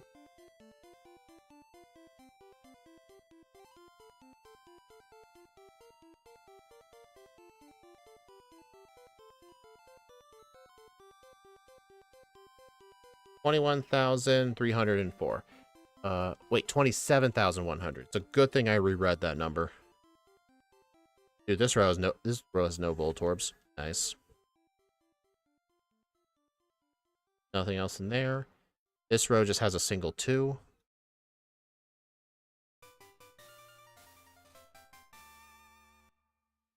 Yep.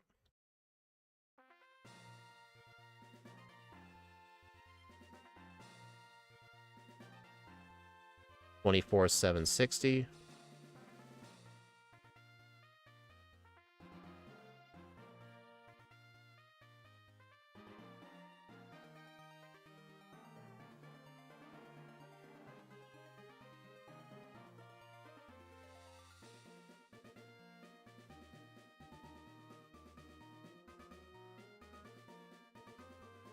$27,352. All right, we're good. All right, so now I need to swap screens again. I don't know why my moveset likes to glitch out in here. It just has to do with how the game's coded. I don't really get it either. All right, so I need 1 copy of Substitute, 2 copies of Substitute. I need Thunderbolt and Ice Beam and Wide Lens. All right, we're good on that. Now I need to teach Thunderbolt right now. The place of Spark, and then Substitute in the place of Thunderwave.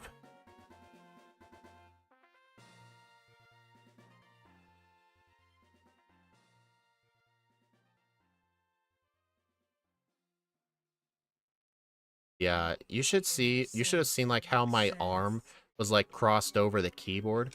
I have to press Shift F1 to make a save state and F1 to load. And I had to like move around the Voltorb flip with my left hand. and then the save state's in my right arm, and the F1 key's on the left side of the keyboard. My arms actually do kind of hurt whenever doing that. Swap to laptop, nearly done for another patch. That's 3 this week after a long hiatus. Might try to crack a crystal patch later. Nice. Good luck with it. That's the plan with wide lens. It's for charge beam. It makes it from 90% to 99%. Actually, theoretically, you actually could use this PC to do the depositing. I mean, normally we would wait until the National Park PC in order to deposit the Spearow, but we're not going to be depositing the Spearow. We're going to be giving it away. Yeah, but believe it or not, though, in the B-Barrel stream, it actually did happen one time. We actually got the 1% charge beam miss, because it makes it a 99% accurate move. Feels like a Gen 1 miss, almost. The Gen 1 miss is a 0.4% chance. So basically, you could say that a 1% miss is like twice as likely as a Gen 1 miss. Alright, and the reason I chose to delete Thunderwave but keep Confuse Ray, Confuse Ray could actually help for the Miltank, because the Miltank has a Lumberry, so it could just get rid of Paralysis. Oh wait, no, Lumberry works on Confuse Ray too. Never mind. Metronome Natural Gift. Well, too bad you weren't holding a berry. Oh, well, since it got paralyzed anyway.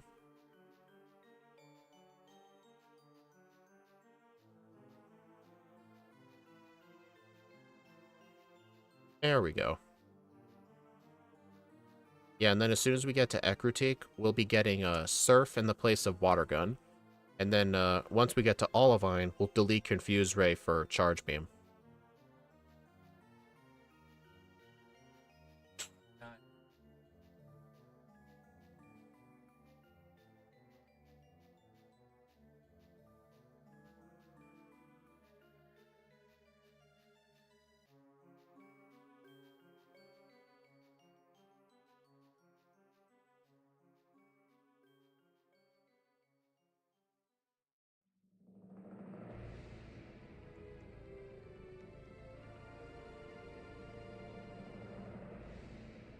Alright, I'm gonna see if I can avoid... Honestly, I think I should probably fight Juggler Irwin because his Voltorb gives speed EVs, but I did a bunch of EV training before Bugsy. I honestly think I can just afford to skip him, unless he just happens to see me. Oh well. These people, I don't even try to skip them. I might actually purposefully fight Magmar guy, though. Fire Breather Walt.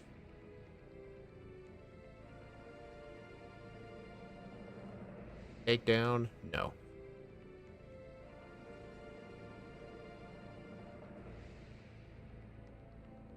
You know, when I was younger, I often liked getting calls from Juggler Irwin because he would never say hello or goodbye. He would just call you and say the most random things. He'll call you and be like, there are lots of things in this world. What do you think? Beep.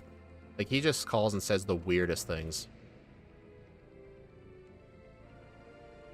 Alright, I'll get the Quick Claw just in case. Not really that out of the way.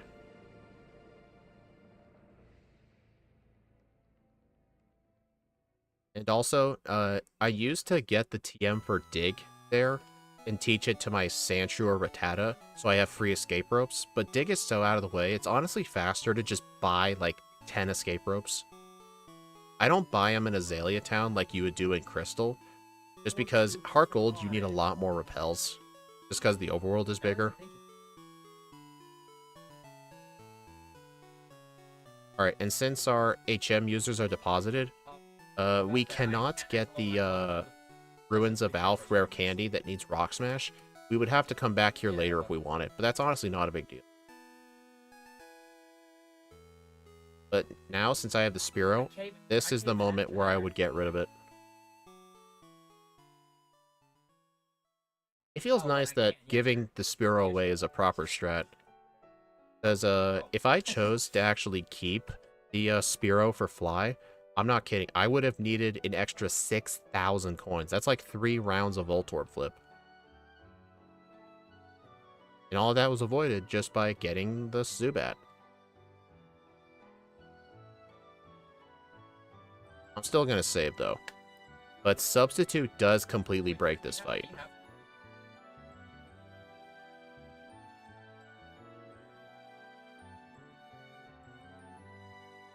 Oh, I just realized I'm almost out of Thunderbolts. Dude, that thing just encored me into Substitute.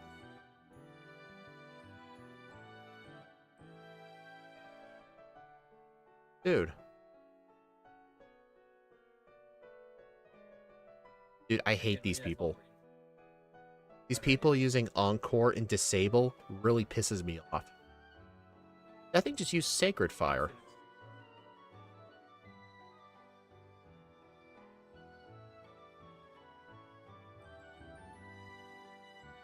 Yeah, this would be so much worse in a double battle.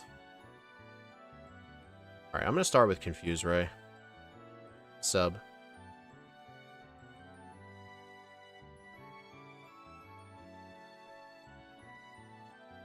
Okay, at least you encored me into a good move.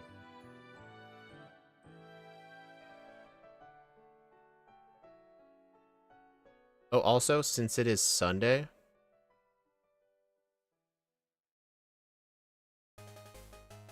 I can go ahead and talk to Sunny here and get the magnet. Oh, I forgot. Oh, I forgot. The Drowsy trainer from Crystal was moved down here. Forgot about that.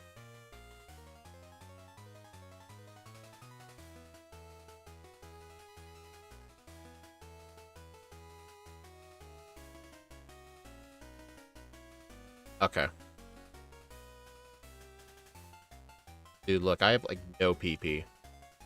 Also, without the HM users, those twins cannot fight me. In case you accidentally encounter them.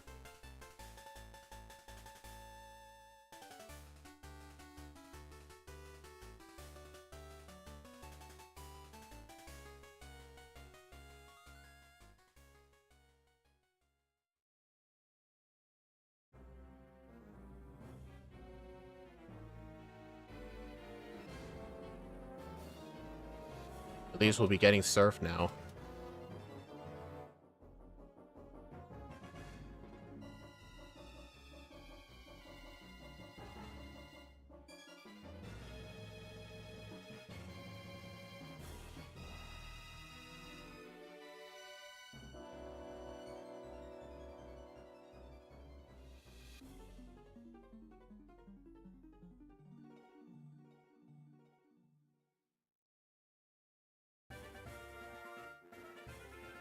Alright, I'm gonna keep the Shell Bell equipped for now.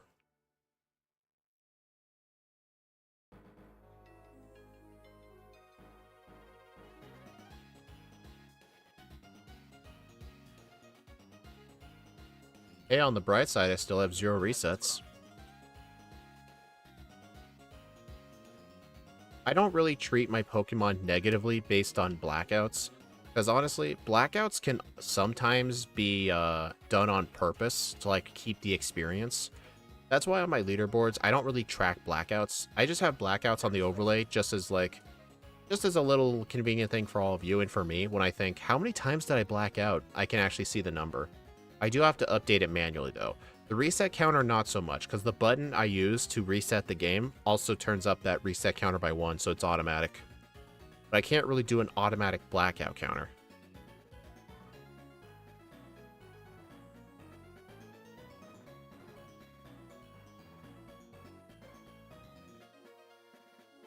Also, you may think I should probably heal at the center to get all of my PP back. No, I do not, because I got 2 ethers inside the Ilex Forest. I usually like to use one of them in this gym, so I can skip healing at the center here. It's just a little time save thing I figured out from doing the Heartgold runs this week. What I honestly like about forcing myself to do the same game in 1 week, like 4 different times, 4 different runs, 1 video and usually 3 or 4 live streams of solo runs, I honestly start thinking of these kind of things. And I don't get bored of it. Like, if I were to play nothing but Heartgold for 3 months, that would bore the crap out of me. Which is why I like changing what game I play. It keeps things fresh. Plus, I get a lot of these skill sets burned into my brain.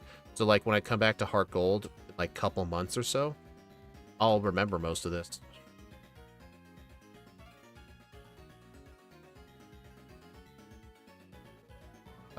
Probably use the ether on Surf right now.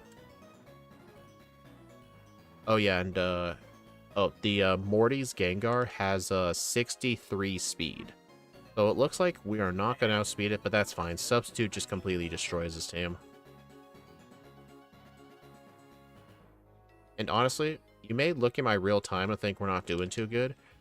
But if someone else were to just play this run blindly, not like do like special training, I mean, someone who's playing this run blind without much knowledge would probably be ahead of me right now. And they probably would have taught Ice Beam. Usually when they get to the late game, they're going to completely struggle. Like, Heartgold is one of those runs where usually a better player will end up having slower early to mid games, but then completely make it up in the late game. That's kind of how these runs tend to work. Bubble Beam, no. Kind of wish it got it earlier, though.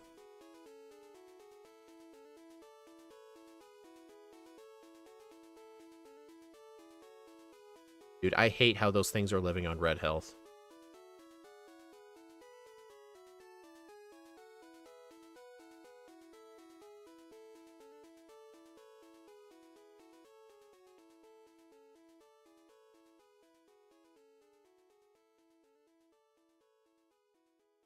Alright, so now I need to go heal at the center, and then I need to go to the mart here, buy some super repels and some escape ropes.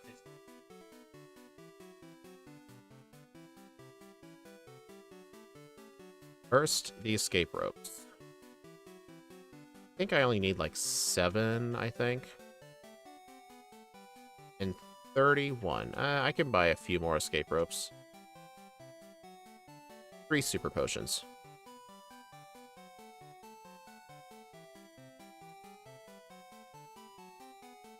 Also, just because I have trouble with healing items, I'm going to get this max potion.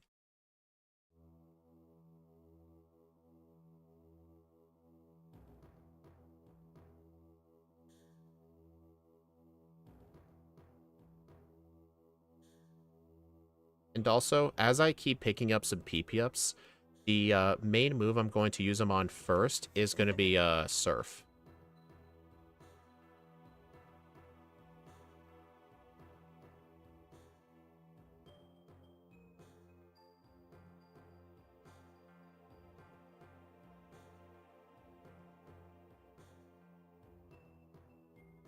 Also, little trick, if you get the good rod here and catch a Krabby, you can actually trade it to a fisherman here who will give you a Voltorb. The Voltorb actually has a Cherry Berry. It's the only way to get a Cherry Berry without using shards. And to get shards, you need to go to the Ruins of Alph and smash rocks. And it's just a percentage chance. A red shard in Heartgold is 25% chance, but even then, there's a specific chance it can spawn an item in the first place. The odds are overall lower than that. And in Soul Silver, I think red shards are 10%. So depending on what game you play, some shards will be easier than others. Oops. Alright, at least I skipped the Pidgey guy.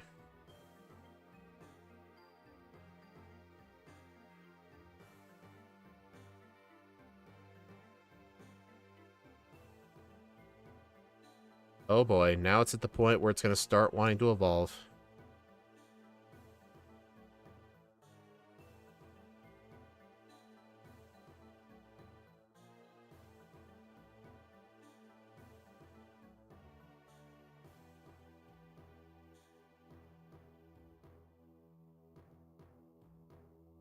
Plus, defeating this sailor gives you access to another ether.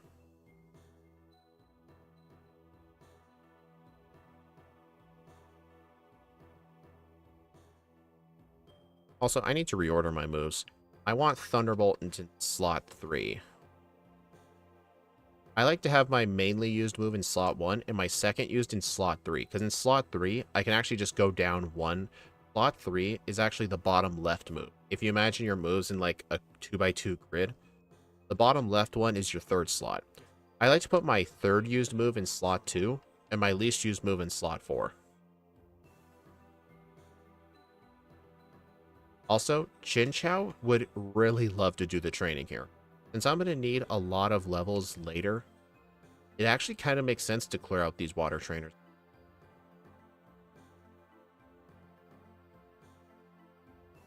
I mean, I usually clear out a decent bit of these trainers anyway, since I like to come back here later to get an extra rare candy or two. But it gives me a reason to fight all these people. Plus, I got an extra ether. Maybe for this training, I should put Thunderbolt in slot 1, but then I'll end up needing to move it anyway. I know I'm using Surf.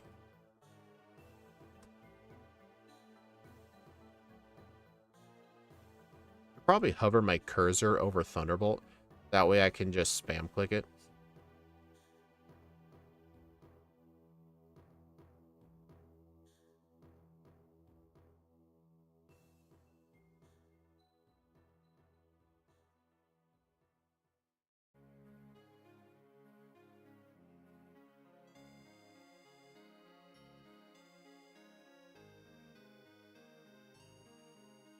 Signal Beam. No. And also, I know earlier somebody mentioned, like, could Signal Beam be useful for Sabrina? Honestly, it would be, but with the ability to just boost our own special attack, I don't think it's gonna help. Because we'll need to delete a move, and the move relearner is in Johto. We'll end up having to miss out on either Thunderbolt or Ice Beam for the Johto section, and I don't think it's worth it.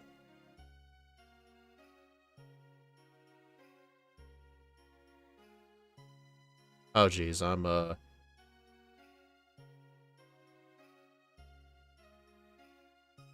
was actually running real low on attacking moves. I almost had a struggle there.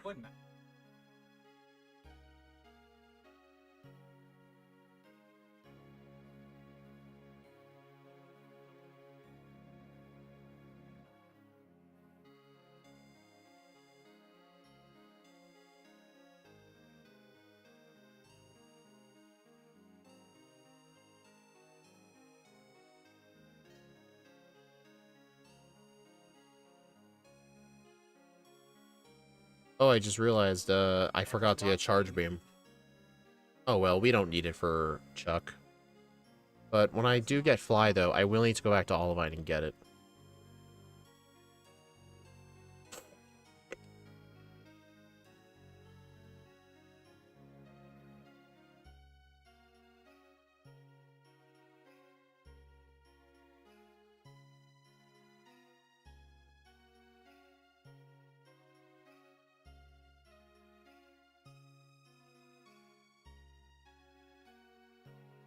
I mean, theoretically, I could just have the Magnet here to help Thunderbolt's damage, but I don't think the extra damage is going to really matter much.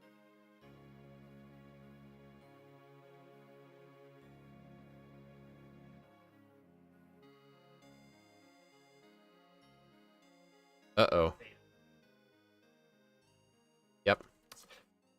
That's kind of a double-edged sword with deciding whether to use Substitute or not for Chuck. Theoretically, he could just spam Focus Punch and you never can get off a sub, but if he hits you with Hypnosis, you're in trouble.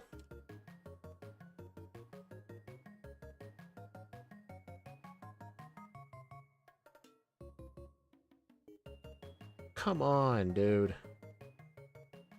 Okay. Uh-oh.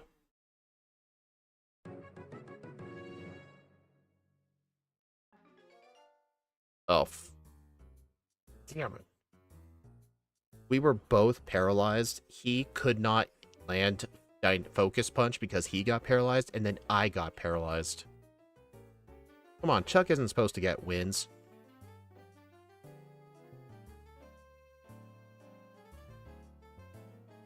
Alright, I think go for sub turn 1 right away. And of course it goes turn 1 Focus Punch.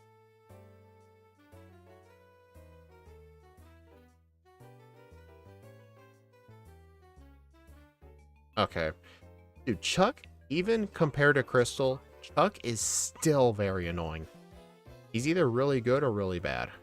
And in this case, he was actually really good.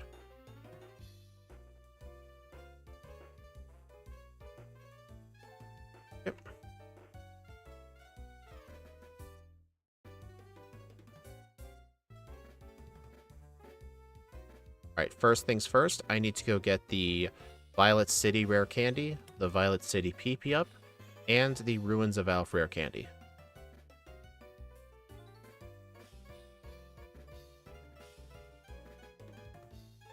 I mean, technically you could choose to skip the PP up, but I want it.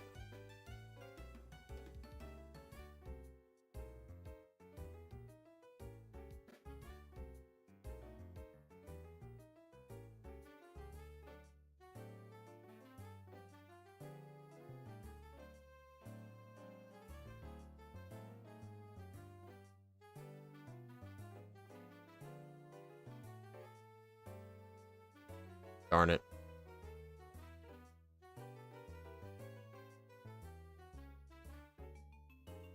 I've always wondered what this item is. Oh, Hyper Potion.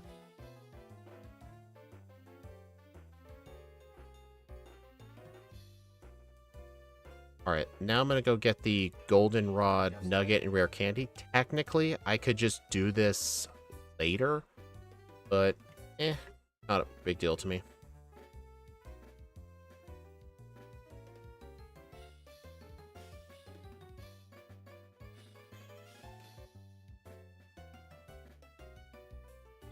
Don't forget Charge Beam. Thank you for the reminder. I actually would have forgotten, because I was going to go fly straight to Ekritik.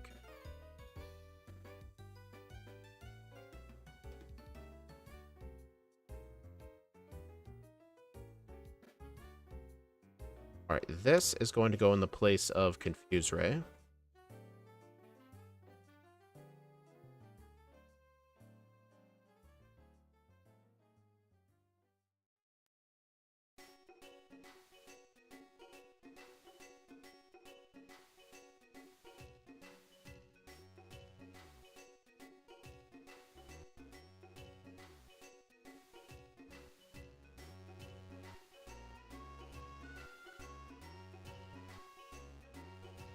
Hell's out.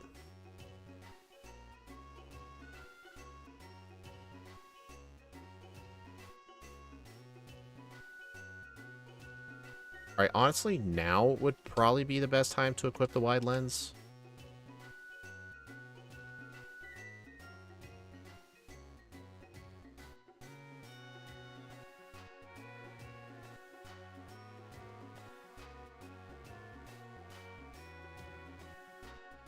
Also, this guy's going to be... Hiker Benjamin's going to be very quick XP.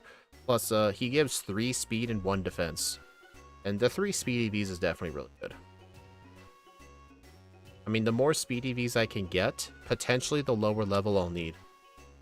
Like, who knows? I might be able to outspeed Lance's Salamence.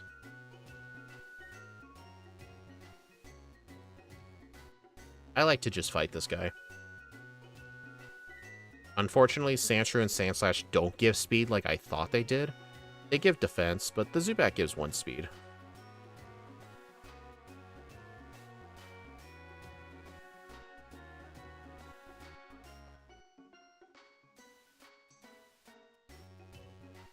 The Magikarp here give speed, and the Gyarados give attack.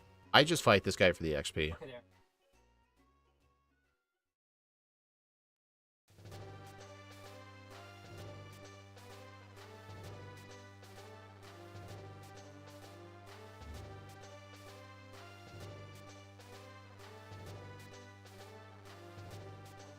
Alright, get the rare candy.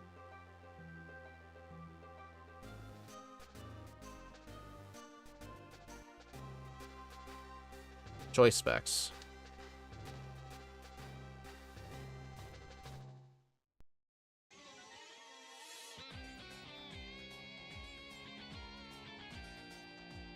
I think I'll probably just defeat this Gyarados. 900 XP, not bad. Move is this? Discharge. No, Discharge is just the worst Thunderbolt.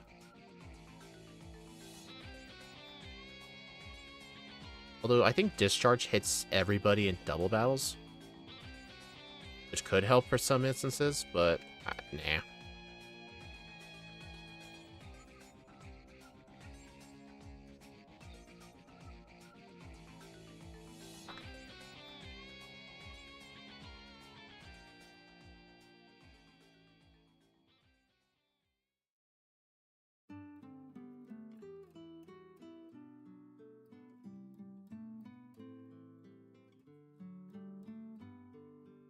All right, so the plan for...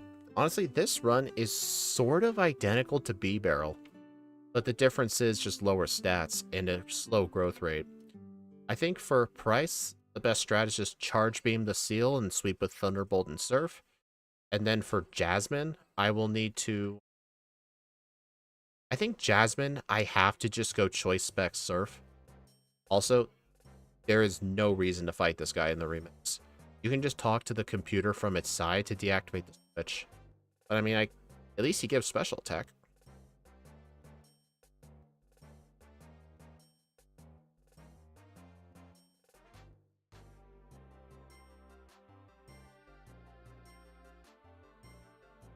Also, I don't even know why I'm picking up high money items like nuggets. This thing doesn't really need to do a... I guess I should buy calcium. I mean, I'm already close to the speed EVs that I need. Like, I need a minimum of 135, and I'm probably going to be at, like, 150 or 160 by the time I'm EV maxed out. But if I don't buy Carbos, I can actually get more speed. I don't know. I mean, since I'm close to the max, I'll probably just max out on that. Oh. Looks like I'll have to Thunderbolt the Gloom.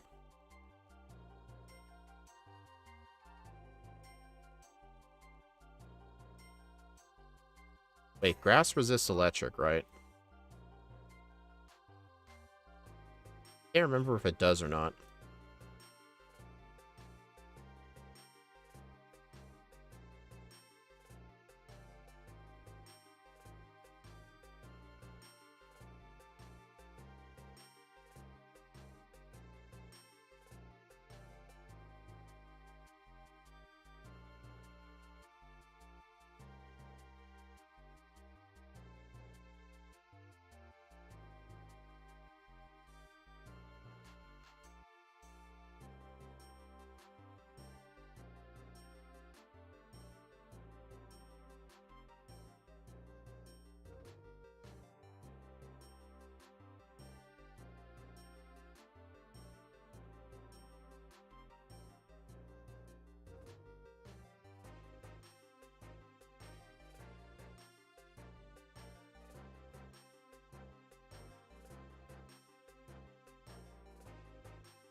You know what's funny? When these two... I just realized when these two rocket grunts, like, surround you, there's that third guy off to the side who just stands there and just watches.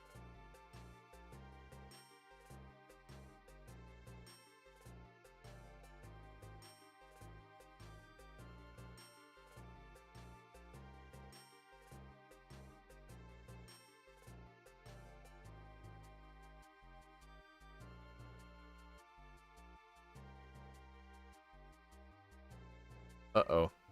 What? You have got to be kidding. That Dragonite actually missed Fly. The Dragonite keeps missing. Come on, I'm actually going to die. That is insane. Lance actually let me lose that fight. That is the first time I've ever seen that happen. Like, Lance being there at such a high level means you pretty much never lose. I sure hope some of you saw that. The fact he got like 2 or 3 thunder misses and one of his flies missed allowed the rockets to take me out. Lance actually let me lose. That was one of the biggest Lance oops I've ever seen. Like, he had plenty of chances.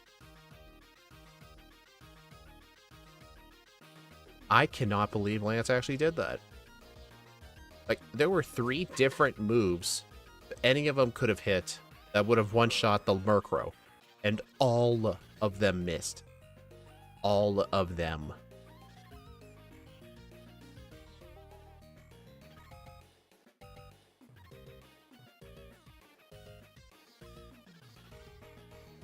That Dragonite just missed again. Seriously, what is this Dragonite on?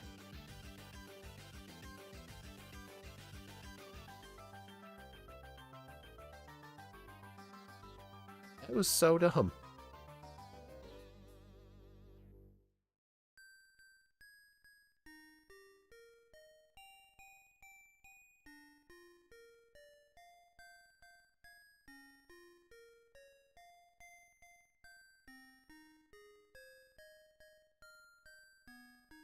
Almost there.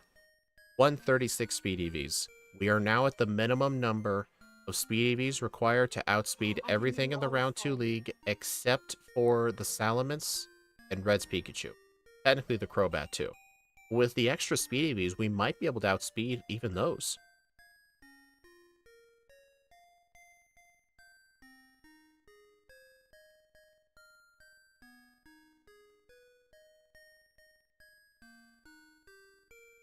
Seriously, I kind of hate how Axew's gone right now, because I'm sure he would have loved to see that.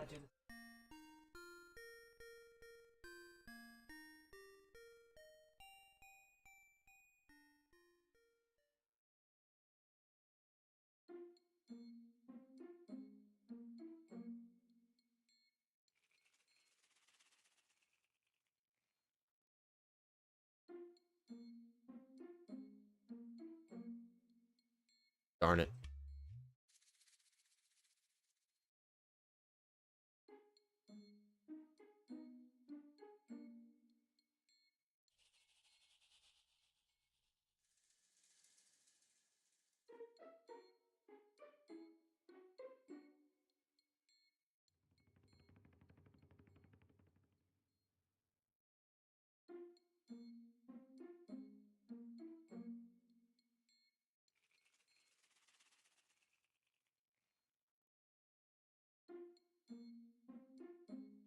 Alright, so the plan, use a turn 1 substitute just in case the seal uses Icy Wind, and to prevent my speed from going down.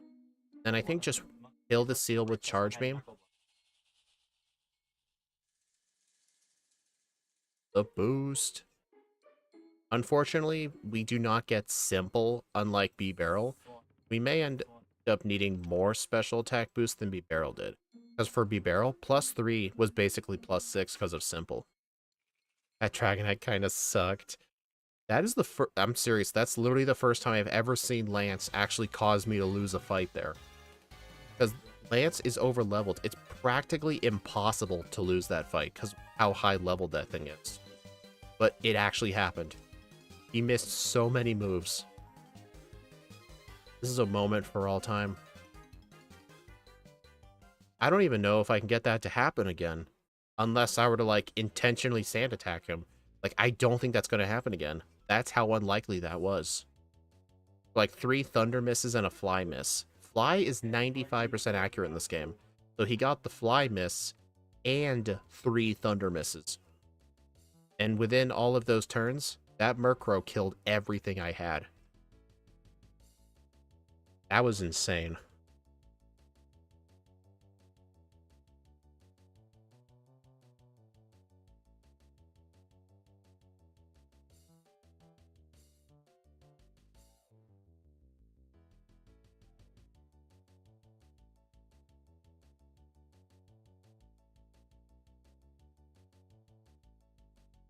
Okay, yeah, so for Jasmine, I'm effectively going to go the same strat that B-Barrel did. Surf Choice Specs.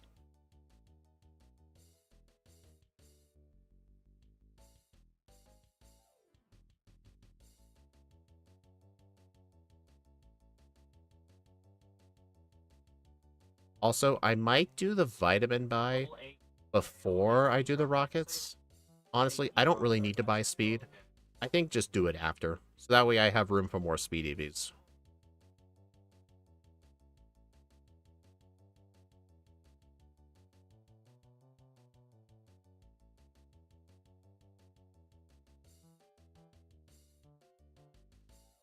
Also, it's kind of good to still have choice specs equipped for the rocket section, but I would prefer not to do that.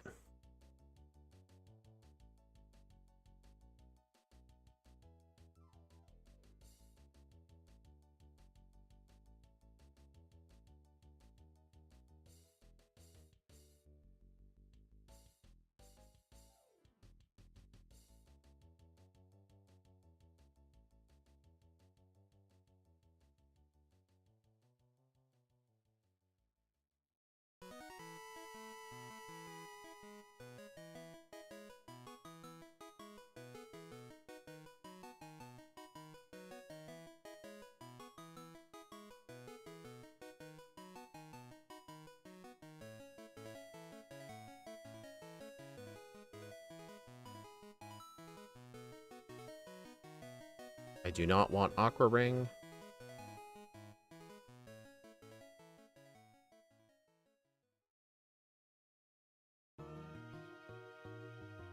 Also, I can either fight this one guy with the 5 Rattatas or the girl down there with the single Arbok. Technically, the Arbok trainer is way faster, but I'm fighting the Rattata guy because he gives 5 speed.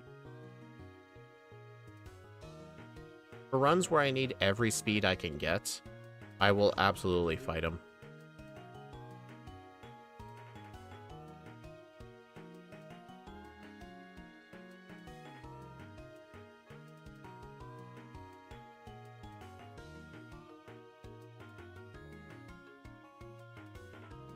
Hey look, all of my moves have 10 PP.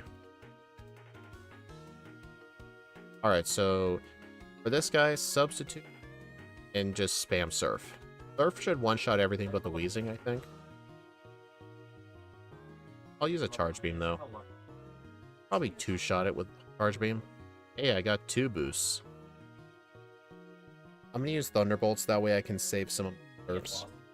I mean, they both have the same power. They both have the same base power, because I get stabbed with both. It kind of was oddly satisfying, yeah.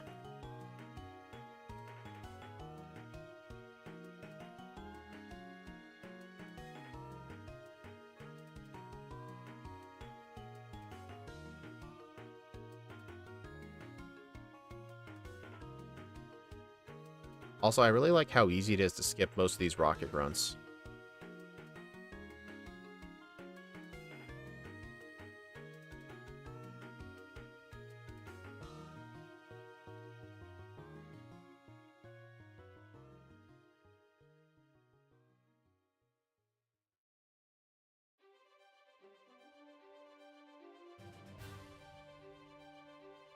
Alright, so the plan for the Golbat, substitute, Charge Beam, and Sweep. Also, guess what? Claire's Kingdra has 92 speed. We outspeed the Kingdra already. Which is really nice.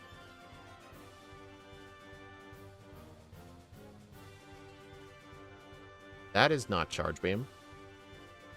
Oh well, I'm pretty sure we don't need it.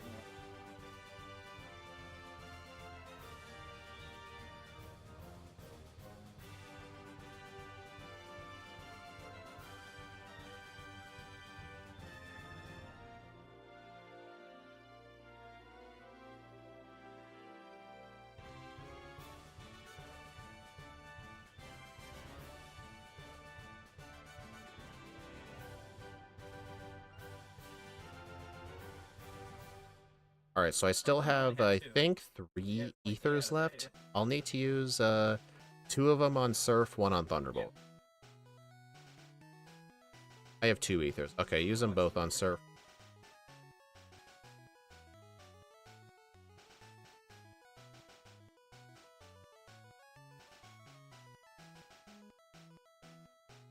Honestly, I think if you were doing this under the rule set where you always face the hardest rival, I think Chinchou's main difference with moveset is you would probably need multiple copies of Thunderbolt and Ice Beam, switch between them for the rival.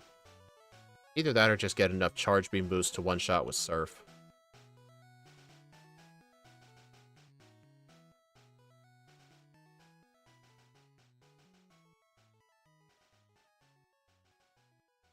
I also just used 2 PP ups on Surf because I realized I still had them, but I forgot to use them.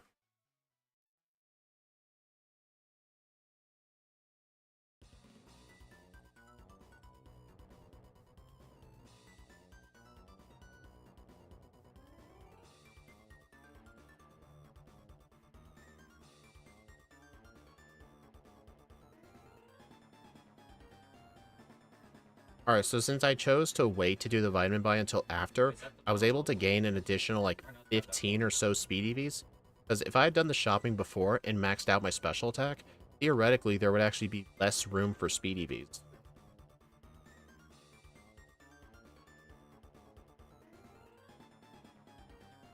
I think it would send out the grass type second. That is true. Honestly, I think you probably would need to get multiple copies of Thunderbolt and Ice Beam if you were to face the Bayleaf team. Alright, sell the nuggets. And TMs I don't want. Get rid of Focus Punch. Tail, Iron Tail, Shadow Ball, Roost, U-Turn, Flash. Alright, Vitamin of the Day. I'm going to buy probably just 3 because I don't want to end up wasting a vitamin. And I think for the rest of them, I think I might buy Iron. I think I might need the extra defense for the Lance fights, especially.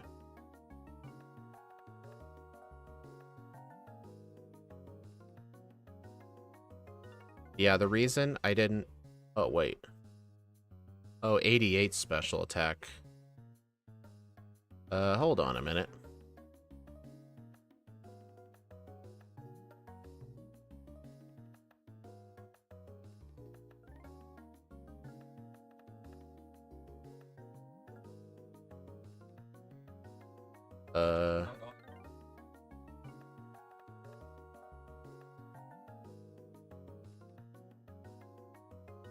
Okay. I miscounted the amount of calciums I needed to buy. I kind of had to sell a couple of oddball things in order to afford it. Yeah, the reason I needed 4 calcium instead of 5 is because if I bought a 5th calcium, it would only give me 2 special attack, because it maxes out at 100.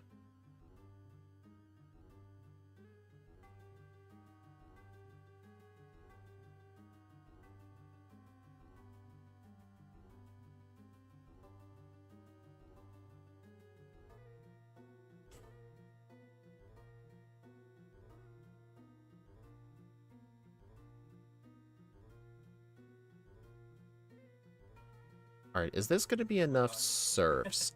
Technically, I do need to teach Ice Beam now, because with B-Barrel, I needed to teach it before Ariana, because she had the Vile Plume. Besides, I need it for Claire anyway. Alright, I'm going to be teaching it in the place of Substitute. We're not going to need Substitute again until probably Blue.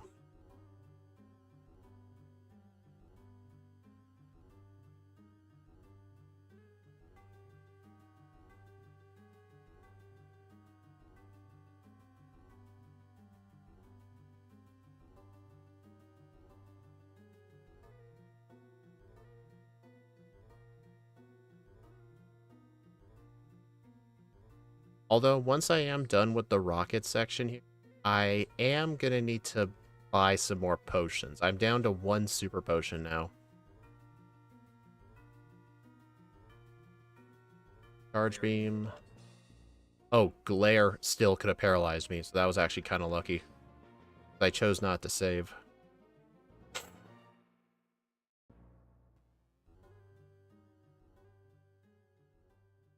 And honestly, I think for Archer here, I should probably just equip the choice specs. I know it's technically slow to be constantly changing held items, but this will avoid me needing to get a special attack boost, because I don't think regular Surf is going to one-shot the coughing.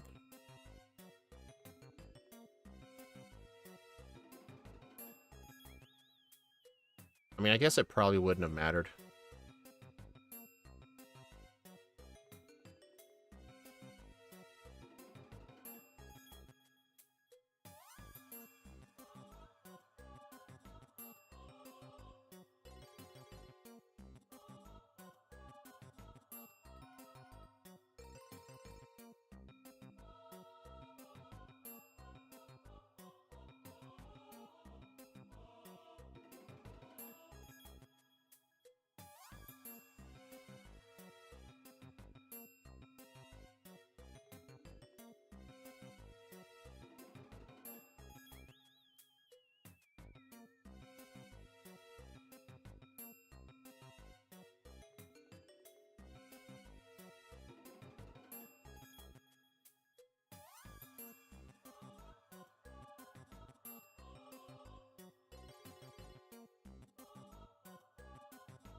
Alright, so as soon as I pick up the HM for Waterfall, And just before I use strength to push the boulders around, in one menu, I'm going to teach strength, whirlpool, and waterfall all at once.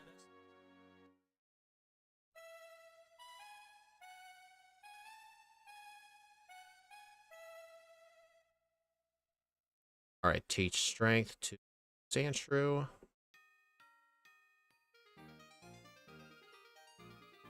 Whirlpool to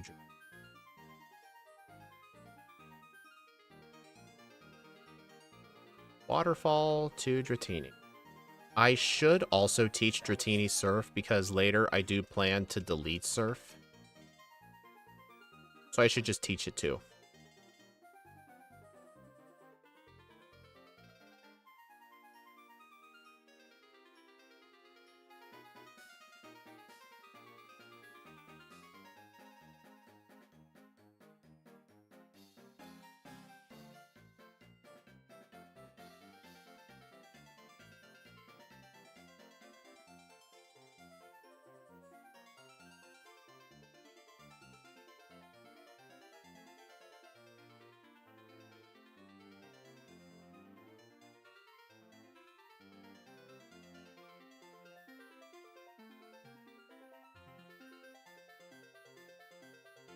Oh, I should grab the Never Melt Ice here too.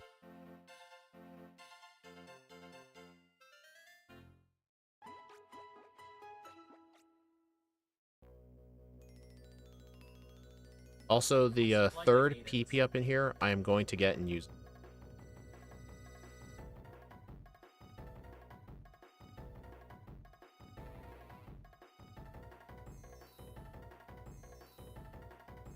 You know, I'm actually pretty good at that ice puzzle there. I can easily go straight from the rappel to the girl. I don't even have to memorize how. Like, I just know how to do it. Kind of a weird feeling.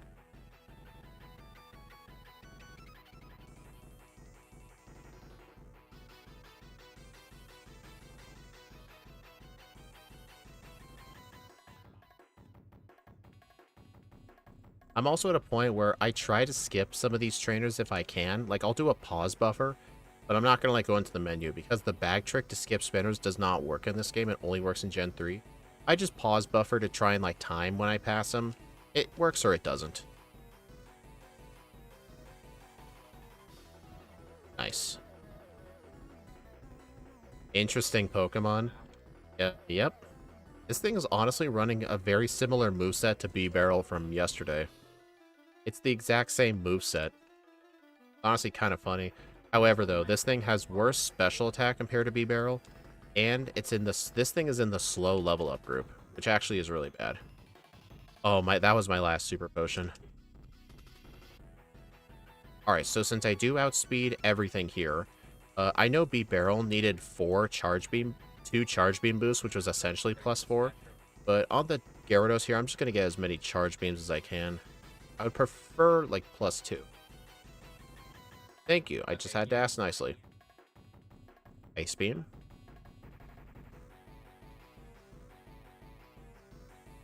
Oh boy. Alright, use Surf for a tiny bit of chip damage. Okay, that was not necessary. The Citrus Berry, I think, would have kept it out of Hyper Potion range.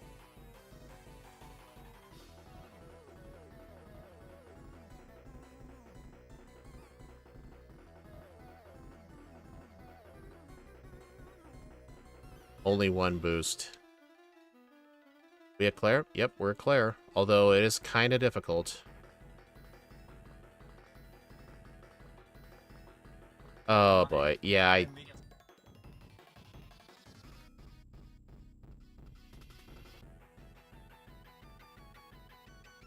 I think we might need the 2 special attack boosts and the Never Melt Ice.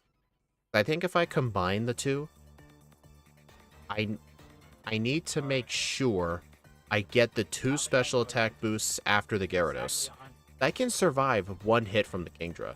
I'm pretty sure with the Never Melt Ice at +2, it'll 2-shot. Guaranteed. Immediate miss. Alright, I'm resetting that. 4 things in the slow level up group. It is, yeah, it's not. It's bad.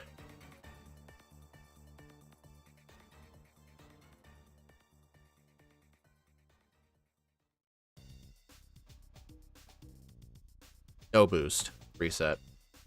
Because I think the alternative here would be either to use rare candies or do a bunch of training. I don't think that's a good idea for Chinchou. I just need 2 special attack boosts, and it's a 70% chance. If I only get 1, though, I'll just try and make it work.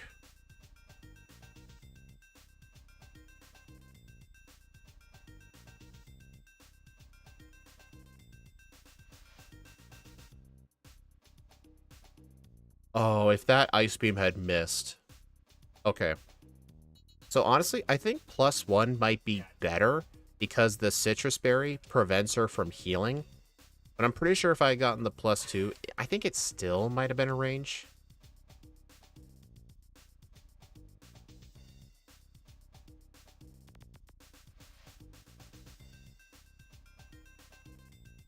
Alright, and I have 1 Ice Beam left. Yeah, I think Claire just needed luck. But honestly, you know the next difficult set of fights is the Kimono Girls? But we learned from the B-Barrel stream, Blackout training on the Kimono Girls is honestly one of the best forms of training there is. It's honestly kind of equivalent to Blackout training in the Elite Four. Because whether you have to save and reset for them or Blackout, you still have to start them from the beginning. You may as well just do the Blackout so that way you can keep all the XP.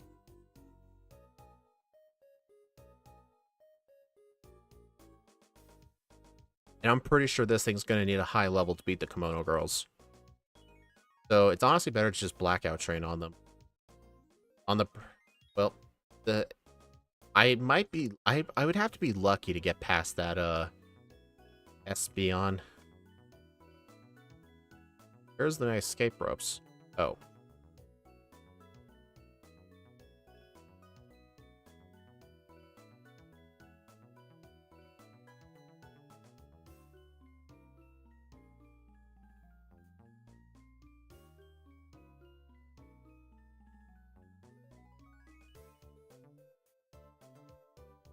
But yeah, basically for each Kimono Girl you defeat, it's like 1,600 experience points. That's more than some of the Pokemon in the Elite Four. Because the evolutions give very good yields.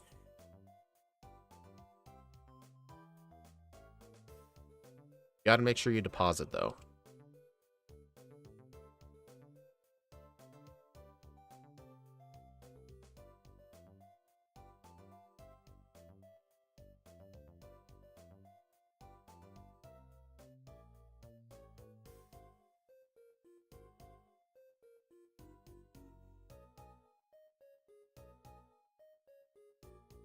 And since I'm Blackout training anyway, no need to save before him.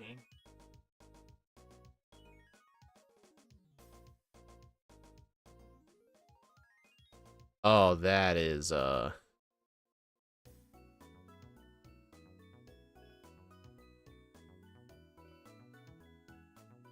jeez. So we pretty much do need a charge beam boost on that thing. Surf on that thing does about half. Okay, so honestly, I think I should equip the Shell Bell. I should probably spend all my money, too.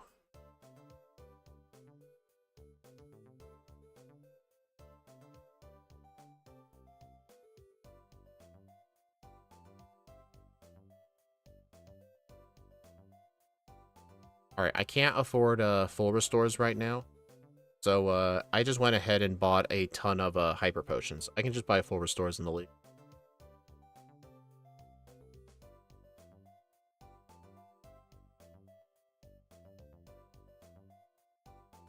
Kind of surprises me how little damage Umbreon does sometimes. Yeah, the plan for the Kimono Girls is just Blackout train until I win. I could theoretically lose to the Vaporeon on purpose, though. But that's not something I want to do. Also, the next one's the Flareon, which I can easily defeat. The Jolteon, I don't really think can do anything to me. Why is Umbreon tanky? High HP, defense, and special defense, but its attack and special attack is horrifically awful. I'm actually surprised I didn't beat the Flareon. Yeah, this training is literally better than Victory Road.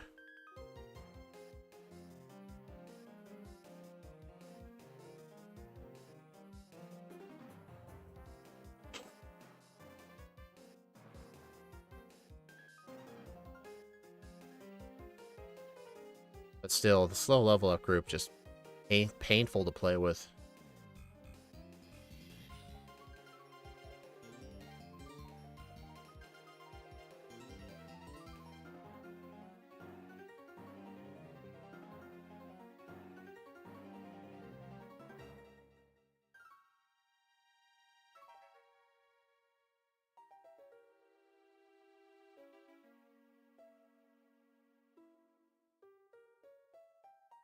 This thing's... Oh, that thing just healed me. This thing literally cannot attack me with anything but Last Resort. And honestly, it would be kind of too slow to have the Vaporeon killed. So I don't think it's worth trying to purposefully die.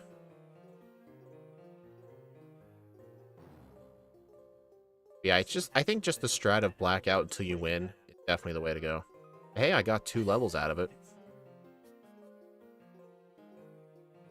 Alright, so, what level should I train to for the...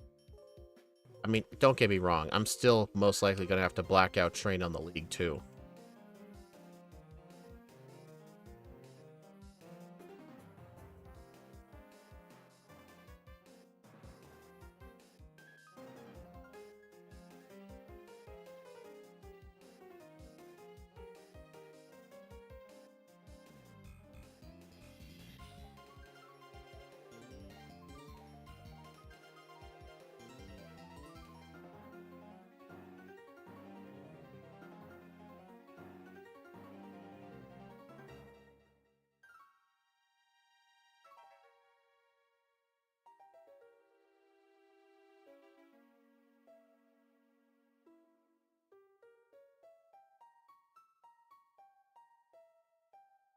I'm going to go ahead and use this PP up on Thunderbolt.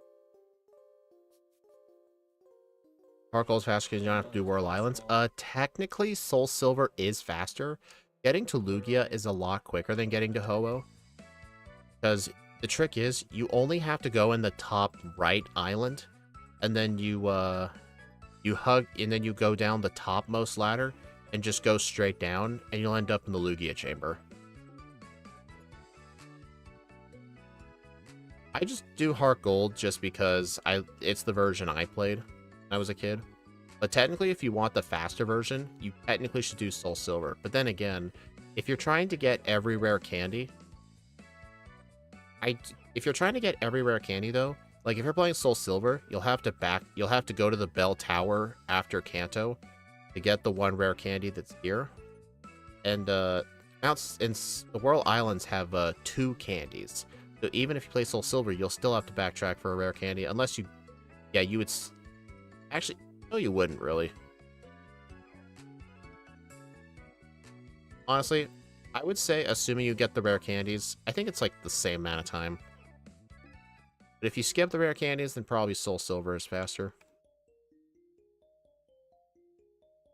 Oh, wait. I forgot to withdraw the HM users, but I can do this.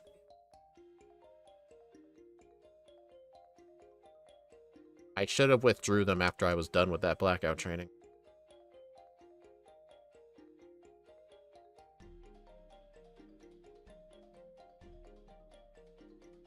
Also, I'm going to go ahead and get the Waterfall rare candy in Mount Mortar. I might get the PP up as well, actually. I'll definitely need it when I do that training.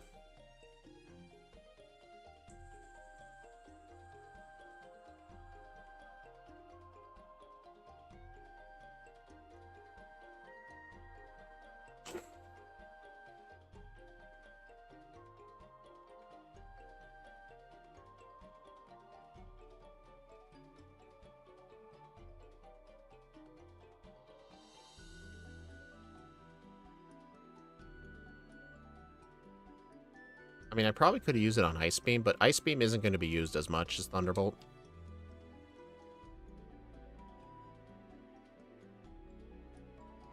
Hey, Boss KO, how's it going?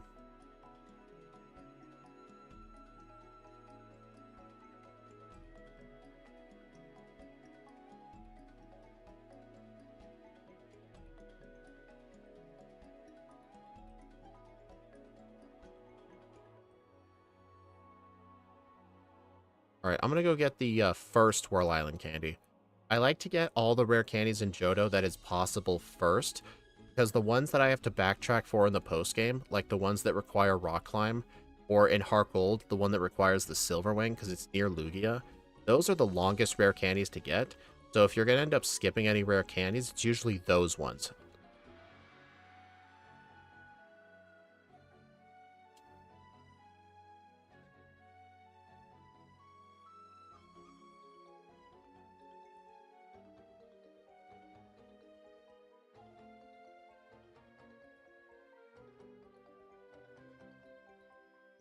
No complaints, just sore from work. Yeah, yesterday, it was super busy at my job. My foot was really painful.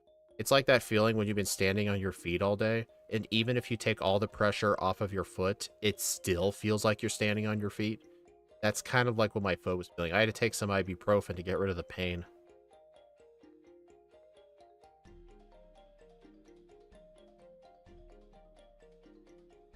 Think we're making good time? Yeah, good time for a Chinchou. There are plenty of Pokemon who are in Kanto almost finished by now. But I do think I should fight the trainers here. I do need to remember, in the B Barrel run, I ended up getting a reset on the trainer here with a Quagsire, because I had Choice Spec spamming Surf, and I did not realize the Quagsire had Water Absorb.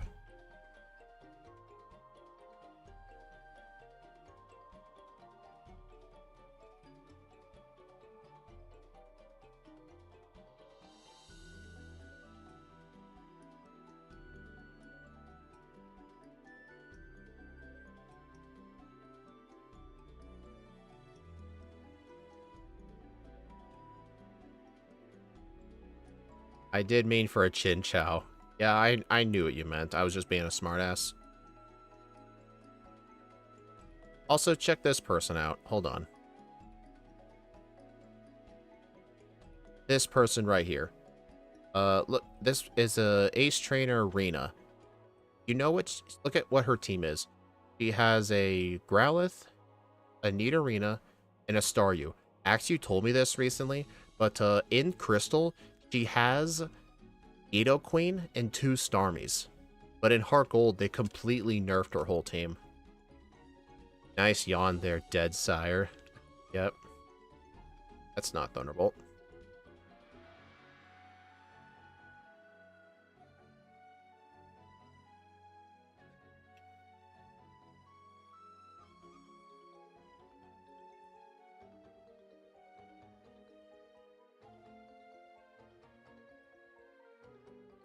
Also, I am no longer gaining EVs, so 163 EV is...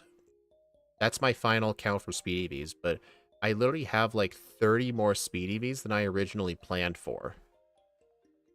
So I might be able, by the time I get to level 80, I'm still planning to get to level 80 for the round 2 league. But with that higher of a speed, I might be able to outspeed the Crobat and the Salamence. It doesn't really matter if I outspeed Red's Pikachu, because with my ability, the only thing that Pikachu can do is either a quad-resisted Iron Tail or Quick Attack. It wouldn't surprise me if Red tries to switch. Also, I just froze the Flareon because I was spamming Ice Beam for no reason.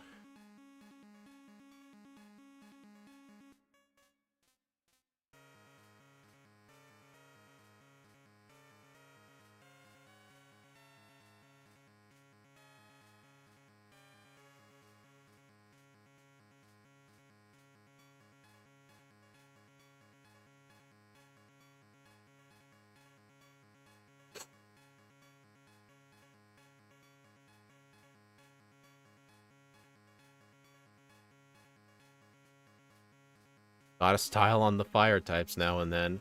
Yeah, I thought this was Gen 1 where fire was neutral to ice. Made a lot of sense, that did.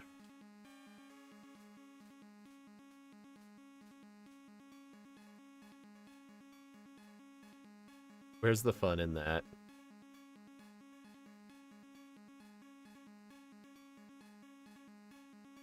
Get through the door.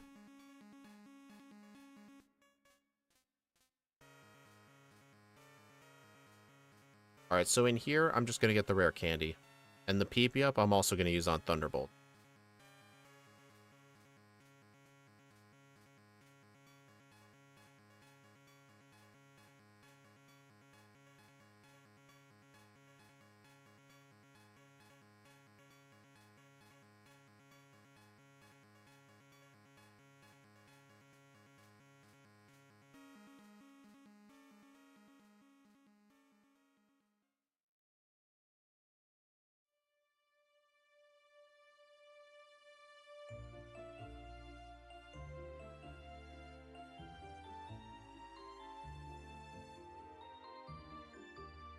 I'll probably use it on Ice Beam.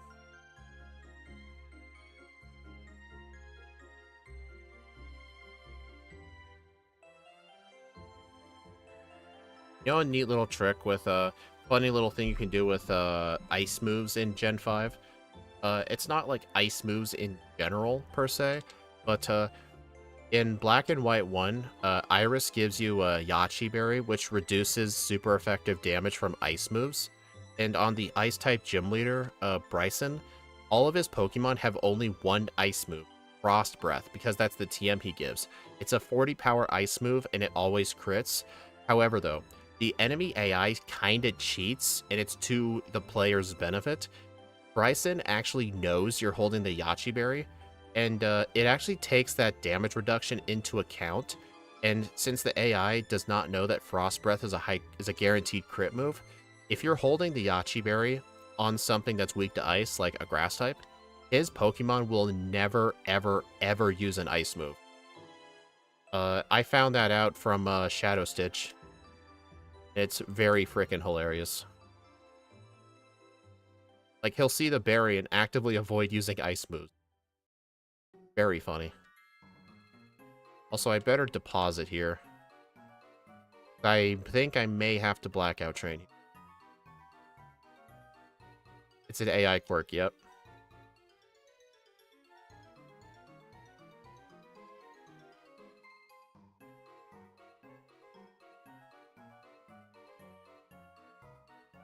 Dude, I didn't get a single special attack boost.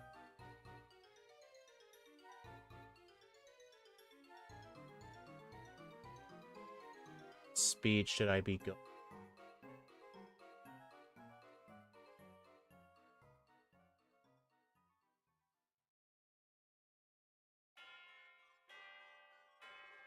Besides the Crobat, what's the fastest thing in here?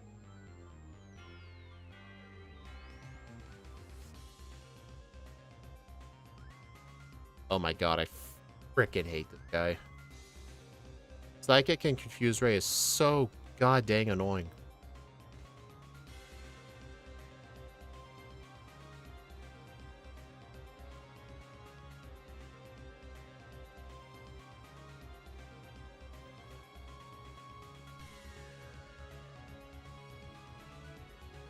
It's really bad when you don't have Substitute anymore. Dude, where the flip are the special attack boosts?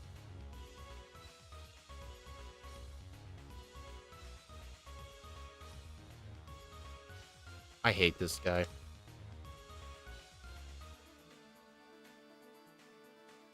I'm going to keep saying it.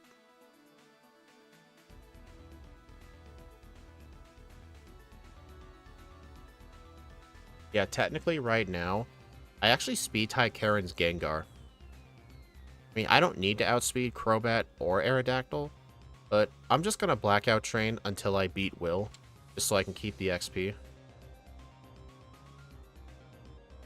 Fuck.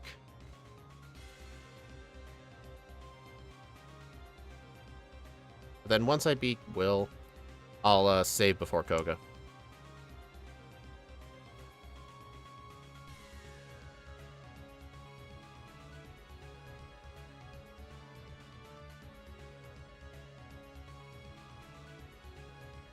I hate... Dude. Oh, man. Doing Will without Substitute is so awful. But this Pokemon kind of has no choice. It needs all 4 of its moves.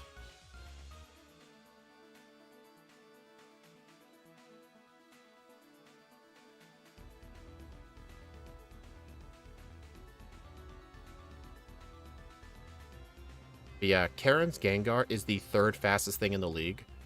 So right now, the only Pokemon I do not outspeed are Koga's Crobat and Lance's Aerodactyl. But Lance's Aerodactyl doesn't have any good moves on me. And knowing my luck, he'll try and use Thunderfang on me, and it'll probably heal me for all I know. Charge Beam once. Charge Beam twice. The jab. I think +2 should be enough.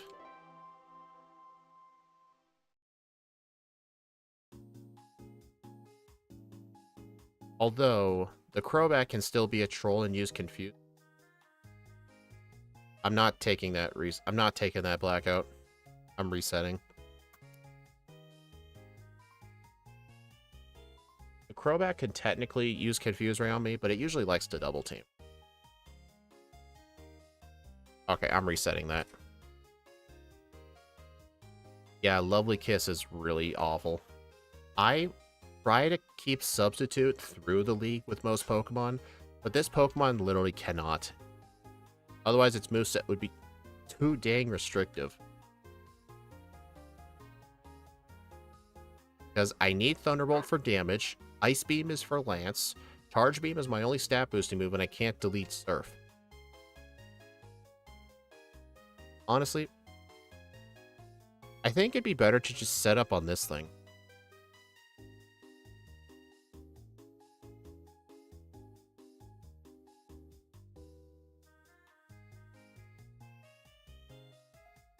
Dude, oh, come on. Bro hit Gunk Shot, it's 80 actually. Hit that move like every time he used.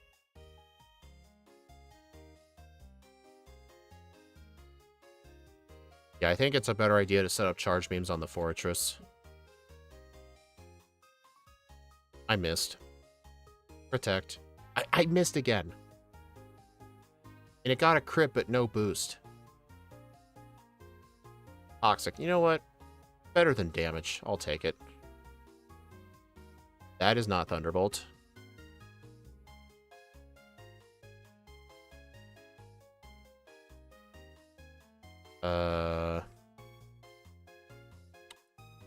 Shit.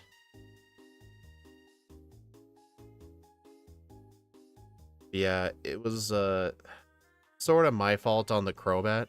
Thunderbolt would have one-shotted at +1, but I used Surf. But dude, stop poisoning me.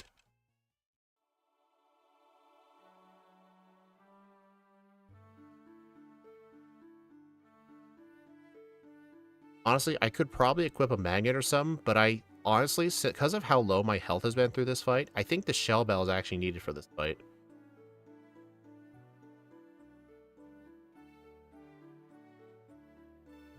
Alright, I got a 3 boost. Dude, even at +3 that thing lives? Damn. Bolt.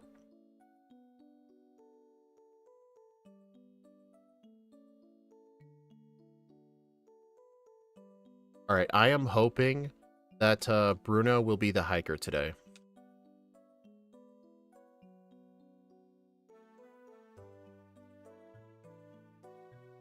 I would like one special attack boost, though.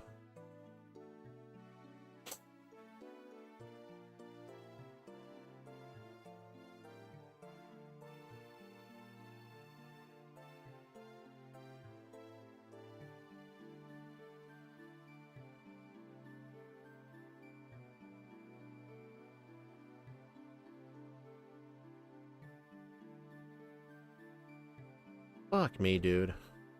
Okay, he's Bruno.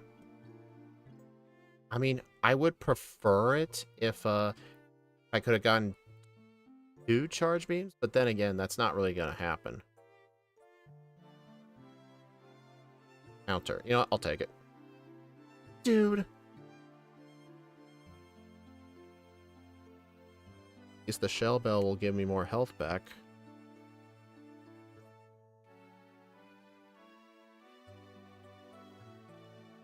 Alright, I think I should use Thunderbolt in case I get paralysis. Dude, he crit me twice. I'm getting resets on everything. And I really, really do not want to use rare candies right now.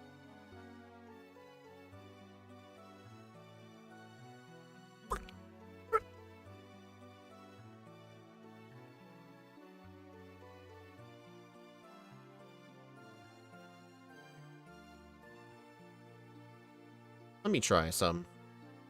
I'm going to try Choice Spec Surf. Because Choice Spec Surf is the equivalent of a +1.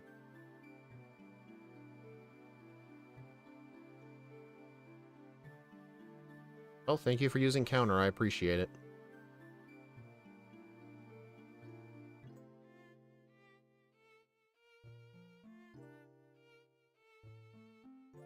Literally impossible. Okay, I think I need to use my rare candies. This is why I got them all. 12 candies. This will get me to level 63.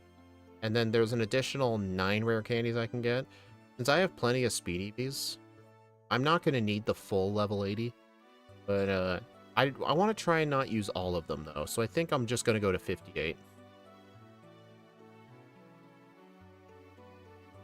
That way I can keep 5 rare candies.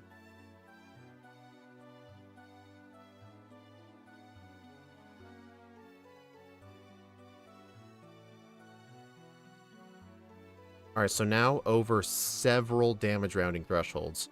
I think Choice Spec Surf should two-shot the Machamp. Dude, that thing still lives? It's a good thing it likes to use counter a lot.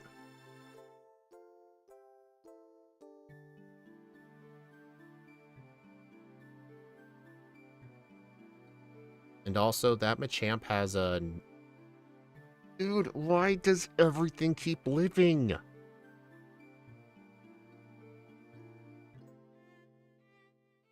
Alright, I need to use more candies. Alright, level 60. Dude, Chinchou didn't have any resets going into the league. Most of my resets have been in the league.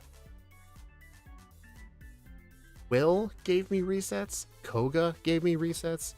Now Bruno's giving me resets.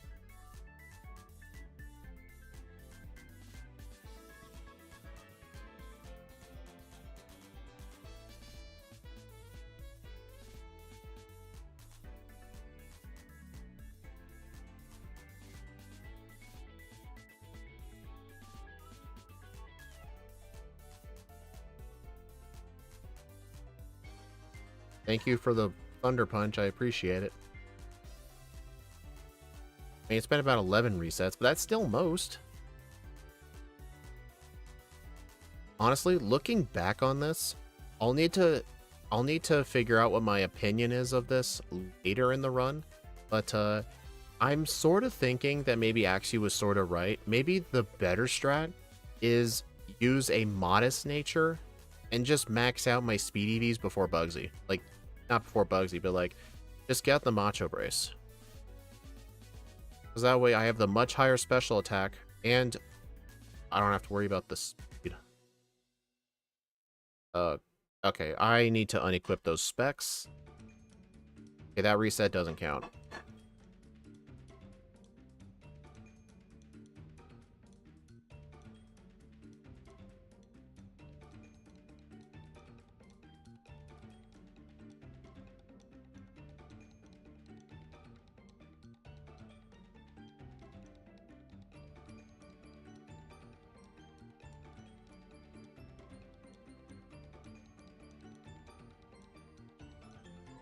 Okay, this is ridiculous. 11 HP. At +1, I don't think this is enough. That crit may have mattered.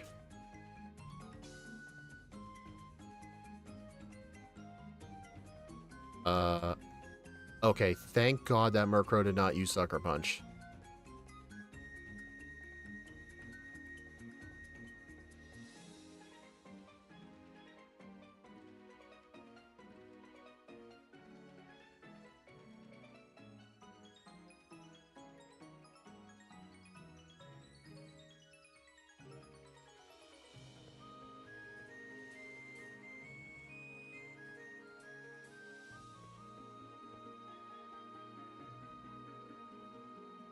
Also, I don't know why my HP is showing green. It should be black. I'm actually kind of glad that didn't one-shot the Gyarados, because it gives me more chance for a special boost. Alright, so I will end up needing to take a hit from the Aerodactyl. You know what's funny? Because of those rare candies, it outspeeds me by 1. Hey, look, we be flexing on Charizard. In all seriousness, though, I should not have done that. Okay, Rock Slide Flinch actually could have been bad there. Look, I outspeed it when I already killed it. Alright, so we are level 62 right now. And since I used 9 rare candies, there's a total of 21 I can get in a playthrough. So when I finish getting all the rock climb candies, there will be an additional 11 rare candies I can use before the round 2 league.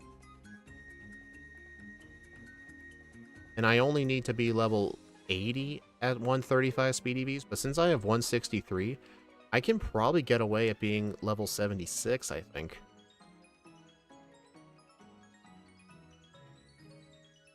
Honestly, I'm going to try and not use the rare candies till later, but theoretically, I can get away with using them before gym leaders if I need to.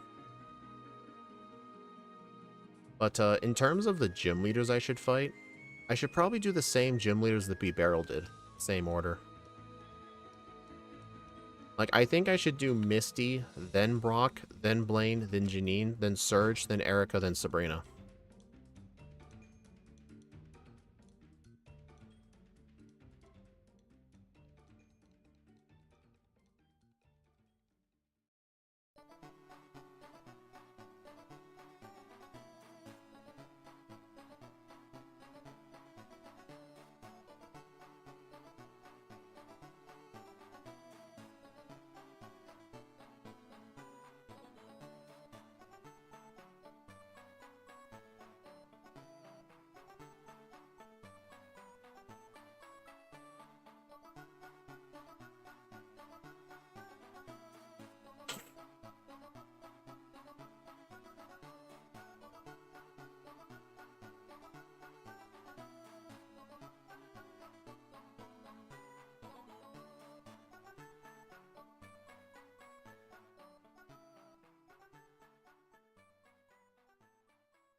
But yeah, definitely Misty, Brock, Blaine, Janine,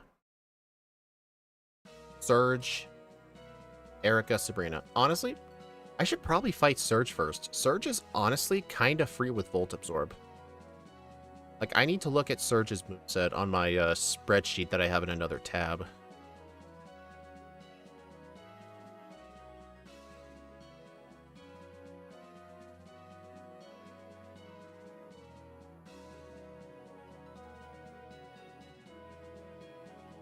Let's see. The Magneton has Mirror Shot, Raichu has Quick Attack, and I guess the Electivire has Brick Break. Yeah, Surge is honestly a complete joke, so I think I should just do Surge first.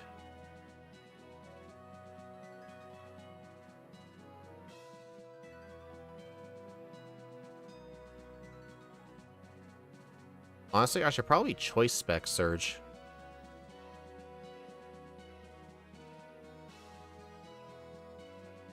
Because I think without it, I might end up two-shotting some of his Pokemon. Probably all of them.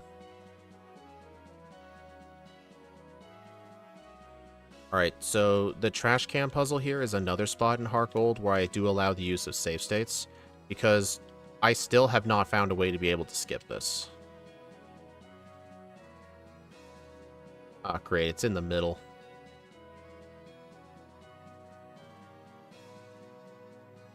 Hey, first try.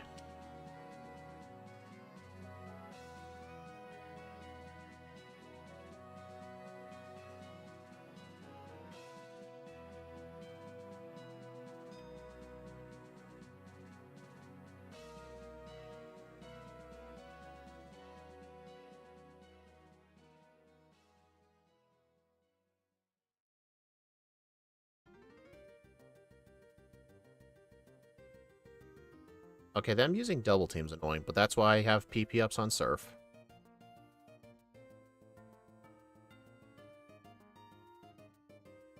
Okay, light screen's a little annoying.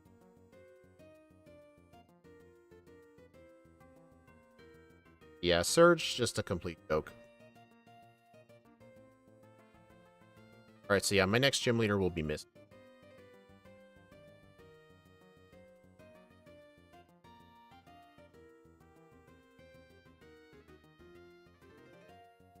Nah.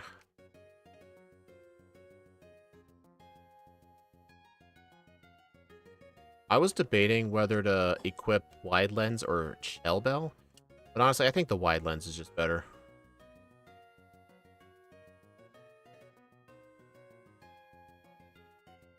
But yeah, I'm not gonna fight. The reason I'm fighting Sabrina last is because her Alakazam has 150 speed, but that's not the scary thing. The scary thing is that the Alakazam has Energy Ball.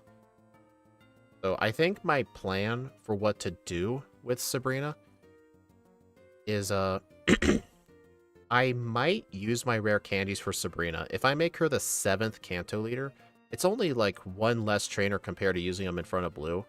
So I'll probably use them all on Sabrina, because I'm going to have to defeat her with special moves.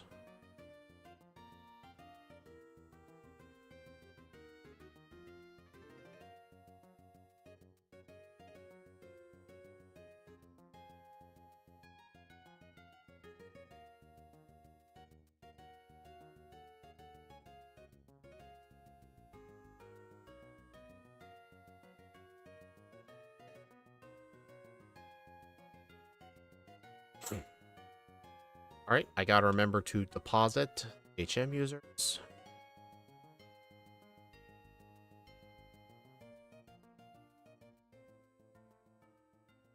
For anyone new, the reason I have to deposit the HM users here is because there are 2 trainers on the Nugget Bridge. You're forced to fight them in a double battle.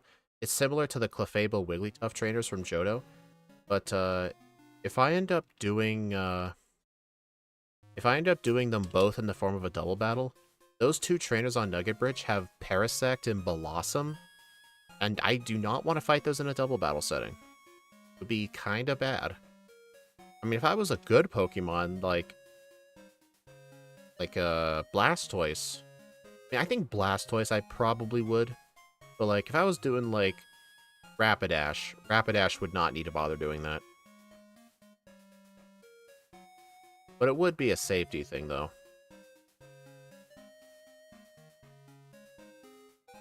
That Oddish have a citrus berry? Didn't know that.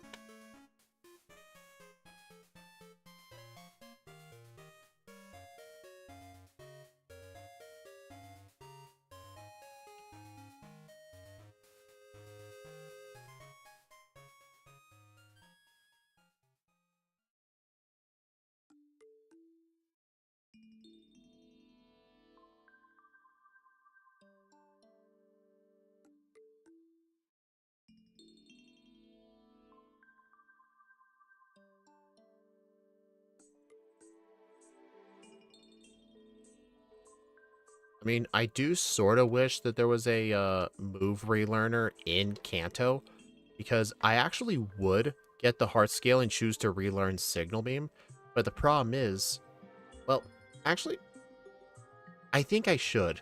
I can literally just fly to the league, then fly to Blackthorn. It's just an extra fly trip. I think I will do that. So what I'm going to do is, I'll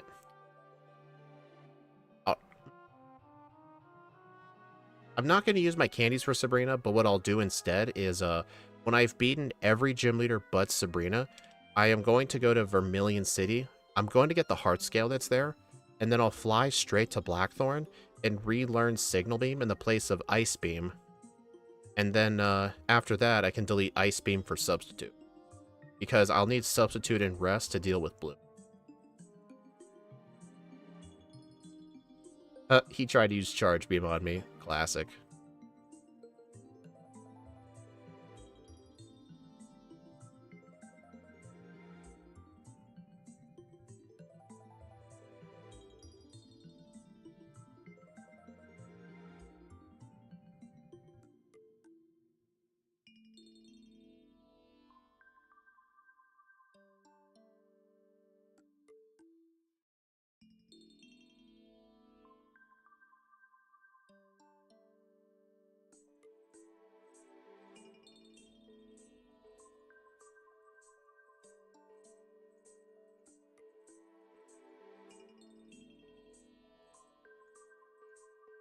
I might actually fight Misty's gym trainer.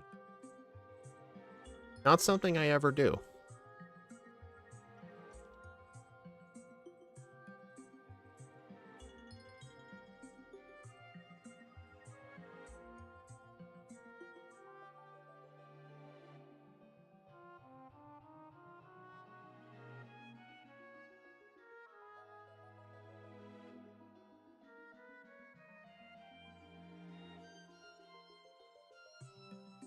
I do wish they had more Pokemon, though. Like, why can't there be one girl with, like, 4 Cloyster?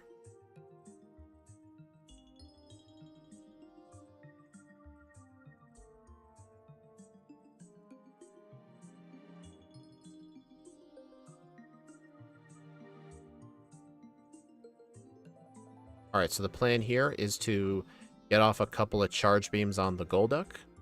And then on the Quagsire, I'll have to use Ice Beam.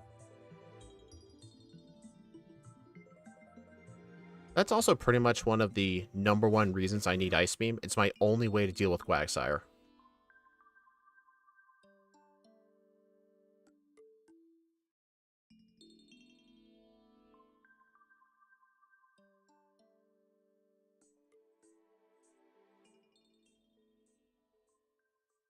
Okay, Misty's down. Now I will need to go to the power plant, deliver the machine part, and then go towards Pewter and fight Brock. I'll need to remember to get the Heart Scale, though, in Vermilion. I just really hate how Fire Red, Leaf Green are the only Kanto games, I don't know about Let's Go, where you can actually fly to the Power Plant Pokemon Center. Only Fire Red gives you that option, and you have to have walked into that center. Unlike most Pokemon Centers where you just have to enter the city in order to fly to it. Similar thing to the Mount Moon Center. Yeah, if in Crystal and Heartgold, if you could just simply fly here, oh my, this section would be so much more bearable.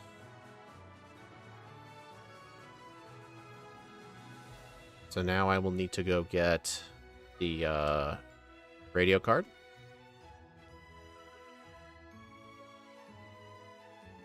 Oh, geez.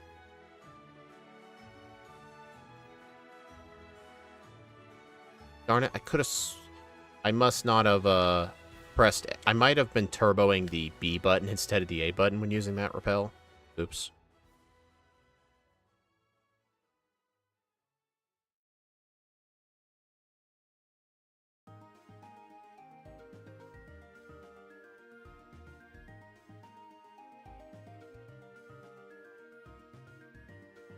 And White Tree Hollow is such a good theme to it.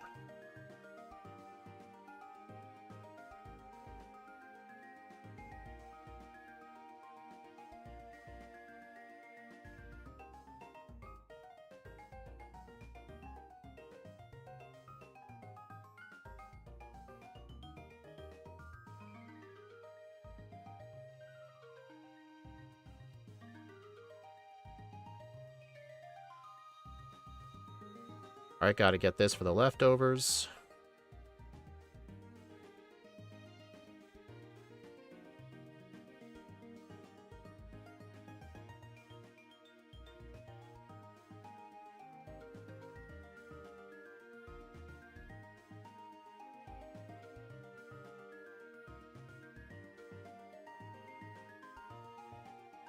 There's also another PP up just outside of the Pewter City Gym. I think I'm going to skip it, though. Probably not. It's literally right here. Alright, I am going to fight Brock's trainers, too.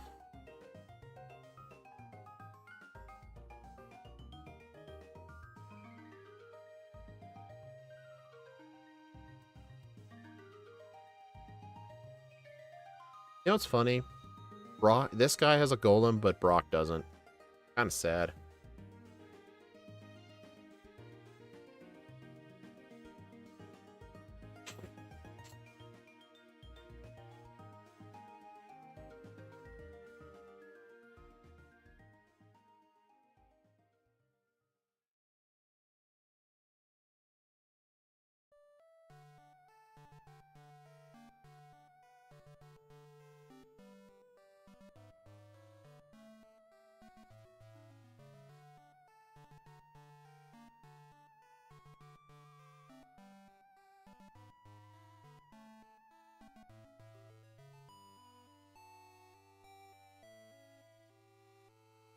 I'm gonna need to heal. Alright, now I just need to go through Viridian, down to Pallet, all through Cinnabar Island. And then inside the Seafoam Islands, I'll need to fight Blaine. And then I will be getting the rare candy that's in the Seafoam Islands, but I will also be getting a second copy of Ice Beam. Because as soon as I'm done with Blue, I'm going to need Ice Beam back. If those overworld copies of Ice Beam and Thunderbolt, and I'm assuming Flamethrower as well somewhere, if those didn't exist in the overworld, I would have needed an extra 20,000 coins in the game corner. I would have had to farm for like so long. I mean, an extra 20,000, that'd be like 7 minutes. Get an extra 20,000 coins.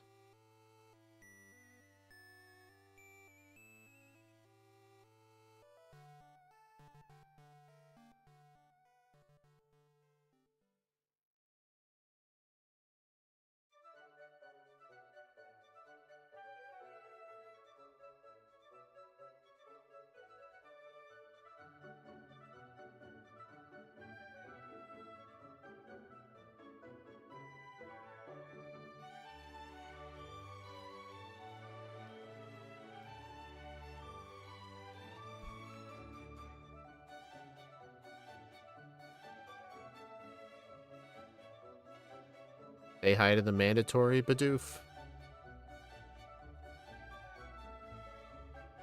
Also, there's a bird keeper on this route with just a single Starly. No idea why. Yeah, this girl has a Shroomish.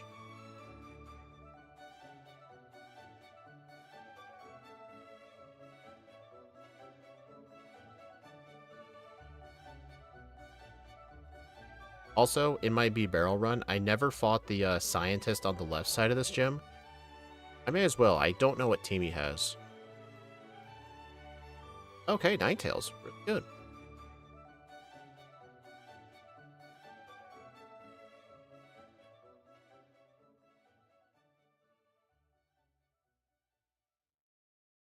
There is one trainer here with a single Nummel. I will skip him.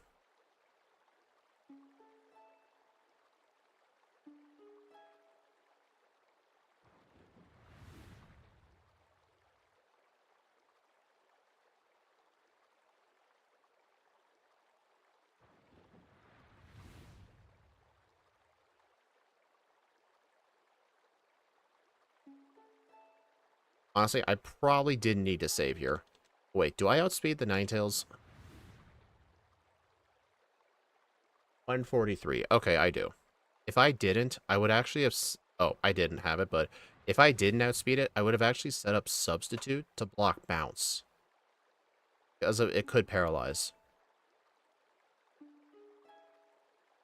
He just killed himself. Nice. Classic.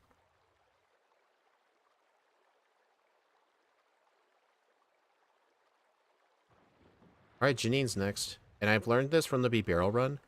I mean, most of the gym trainers in Kanto are actually decent training. But Janine's especially are actually really good.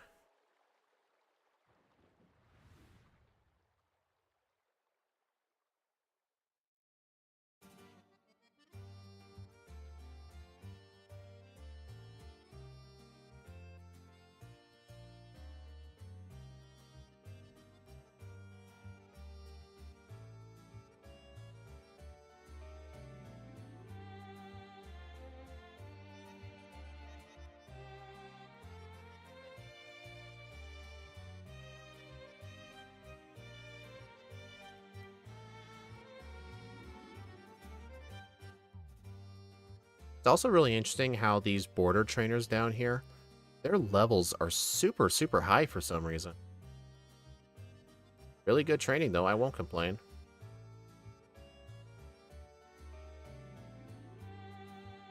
Alright, so down here is Ice Beam. Yep, there it is.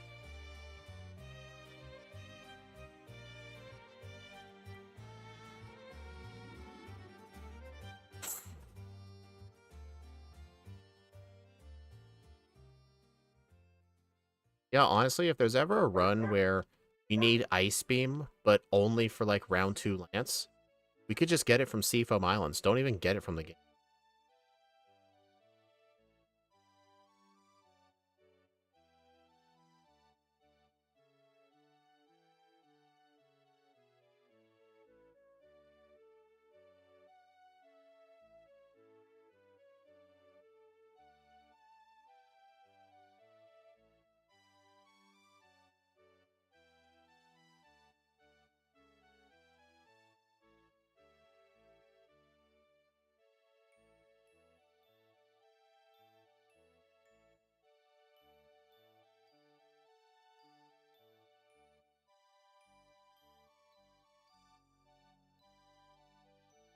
Eh.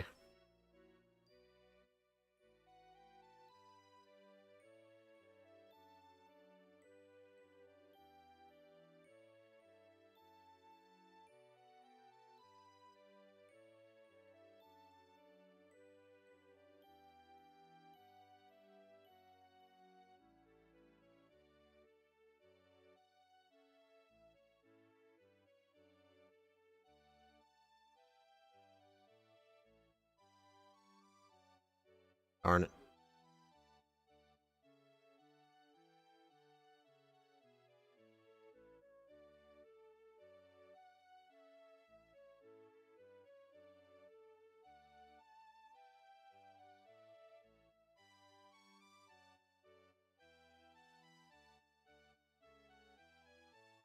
Oh, come on. Alright, I should definitely... I don't think I really need to heal. Hell, I'm doing it anyway.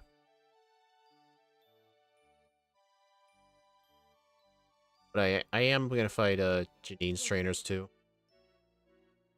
I'm not going to fight Sabrina's trainers, though. Sabrina's trainers are honestly very, very bad.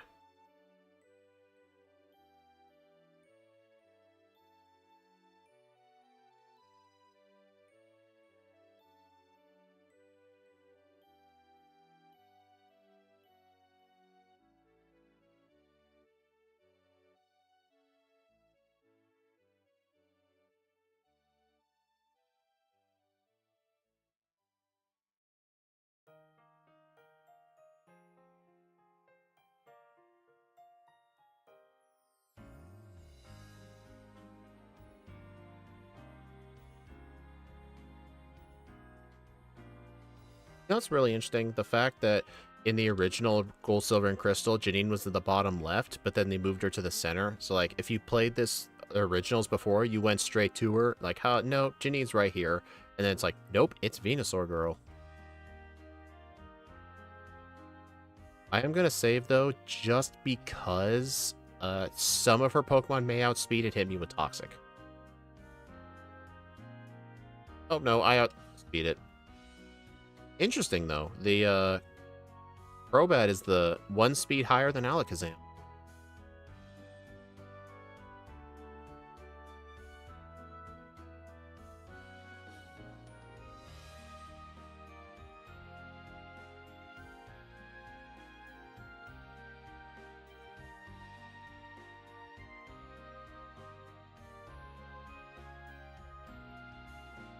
That is why I saved.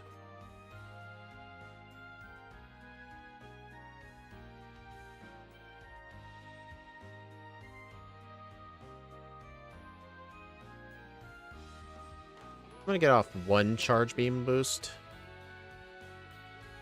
Just 1, whatever.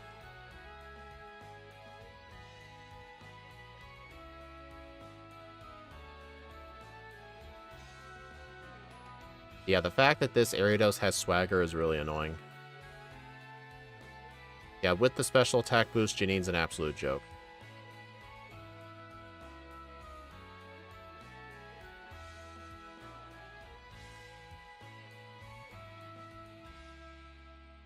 Alright, Erica next.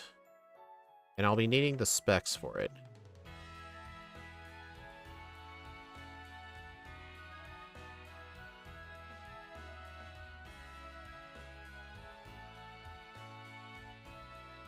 Erica's fastest is 129.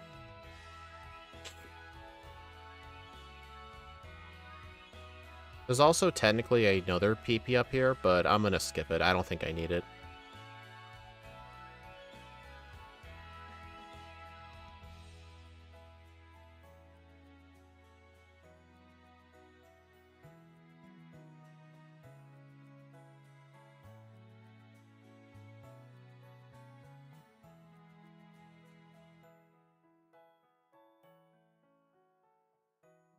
I'm pretty sure Specs Ice Beam will one-shot her whole team, but I am gonna save just in case. You can never be too careful with first stages.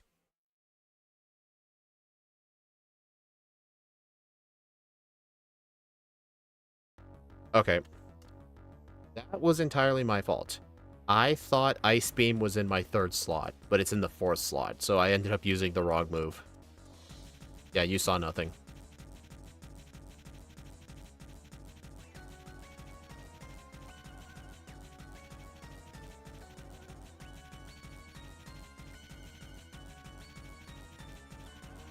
Okay. Oh, it used Sunny Day. Victory Bell's gonna outspeed. Uh-oh. Oh, that is bad. That is really, really bad. Okay, I'm a very high level. I think I can just use my candies now. If you're wondering why she outsped, her entire team has chlorophyll. So if there's Sunny Day out, all of their speed stats are doubled. That allowed her Victory Bell to outspeed.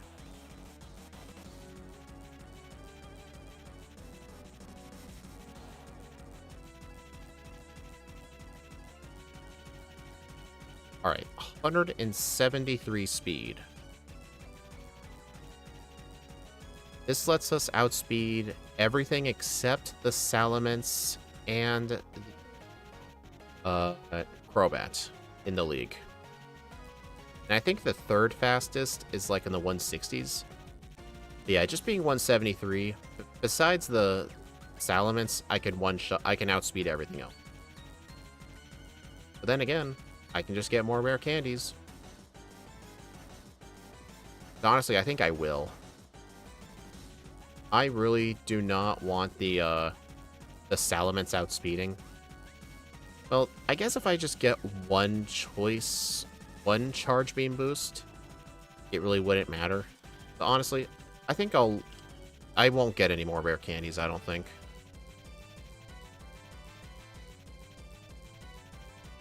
Yeah, no, I will not. So I'll end up probably in the round 2 league at level 77.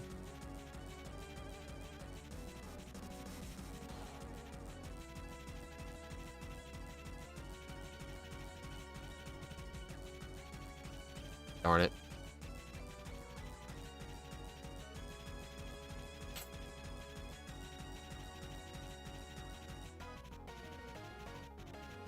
Yeah, I think with the combination of Ice Beam, Surf, Thunderbolt, and one Charge Beam boost, I think I should be able to one-shot everything on Lance's team.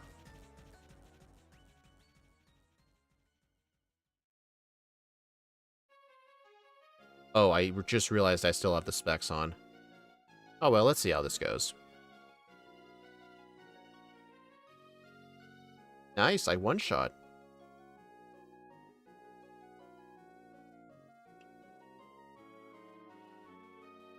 Alright, now for blue. Honestly, if this thing can continue doing good, this could get a sub-3 bread fight. Is impressive for a first stage.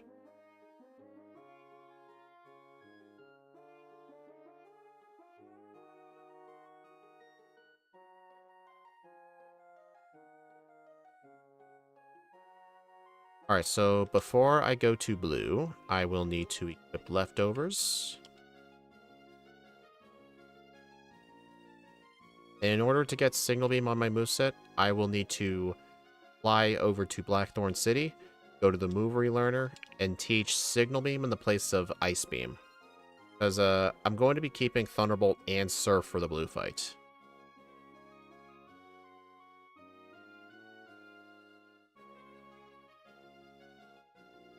Actually, wait. Pause. What is my set? Let's see. I need Sub and Rest. And, I need Surf and, Ice Beam? But then I'll need Thunderbolt. I know Axew and I, like, mentioned this, like, during the planning phase. Our moveset for red is going to be Charge Beam, Attract, Thunderbolt, Ice Beam. And we have a second copy of Ice Beam. So basically, Charge Beam, we have to keep at all costs. I think just Thunderbolt and Ice Beam is all we need. So honestly, I think I may go to the move deleter. Because I think Thunderbolt and Ice Beam will be neutral against everything in the league. Surf just isn't useful. Honestly, when I unpause, I'm going to stop trying to learn Signal Beam and go delete Surf first. And resume. Alright, let's delete Surf. I already have the Dratini no Surf, so this is fine.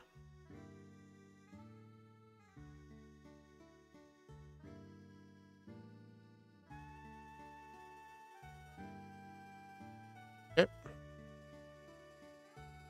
Alright, so in this case, I want Thunderbolt in slot 1. Signal Beam. I want Charge Beam in slot 3. Okay.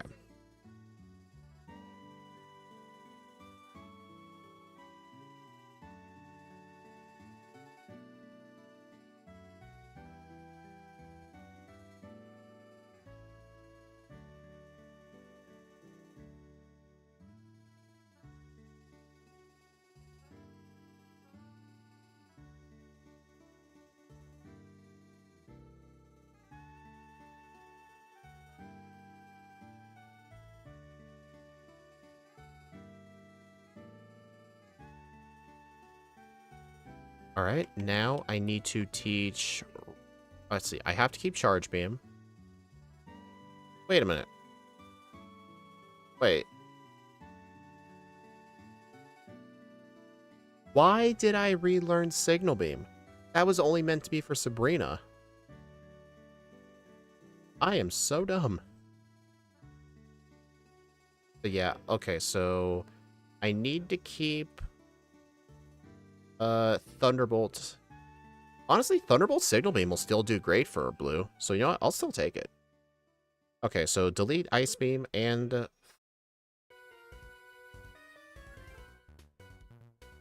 Wait.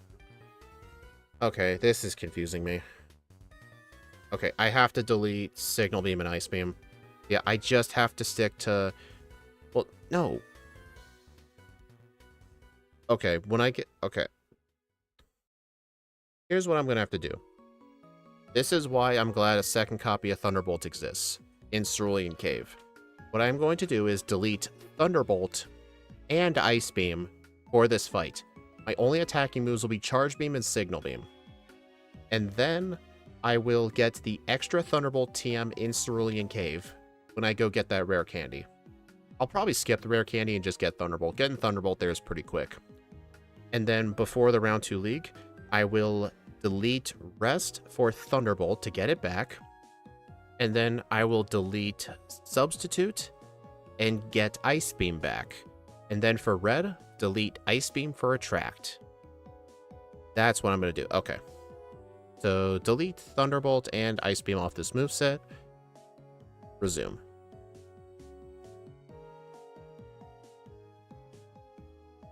Okay, and Substitute in the place of Thunderbolt.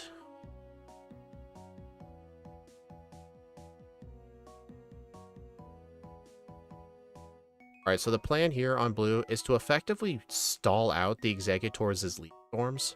And the way to do that is by spamming Substitute, and it'll just keep lowering its special attack.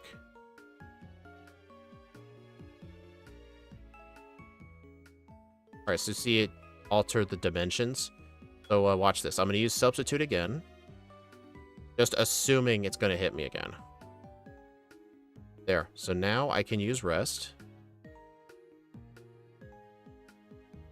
Alright, so now as soon as I wake up, I'm going to use Charge Beam.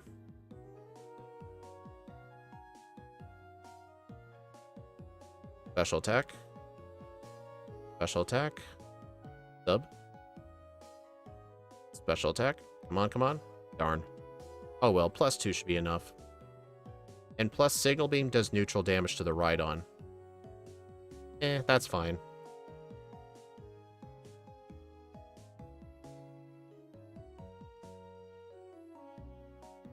Oh, that's not fine.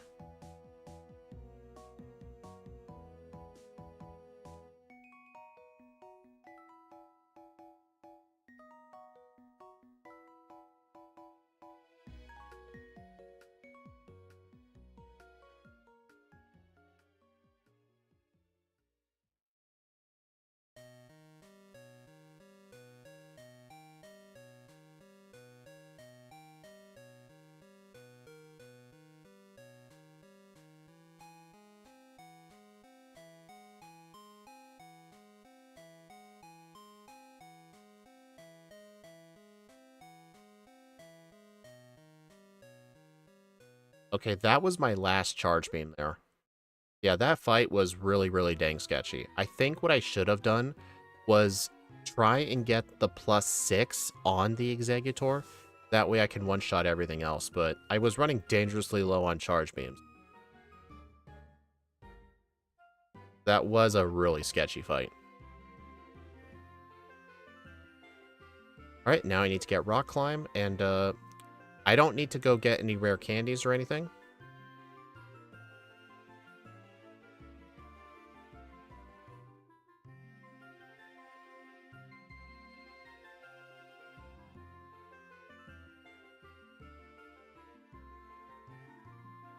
Honestly, I might just get a couple. Just some of the easy ones. Like, I have to go into Cerulean Cave to get another Thunderbolt TM.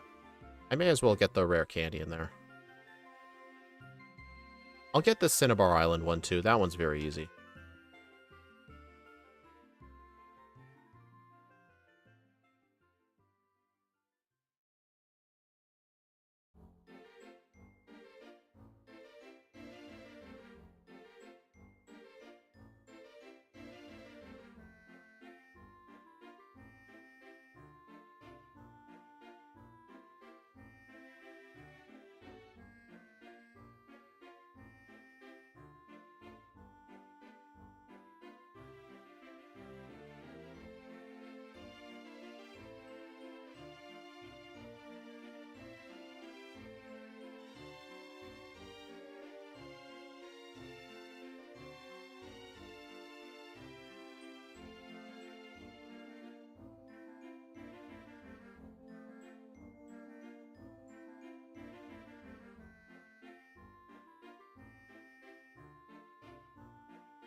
Alright, Thunderbolt.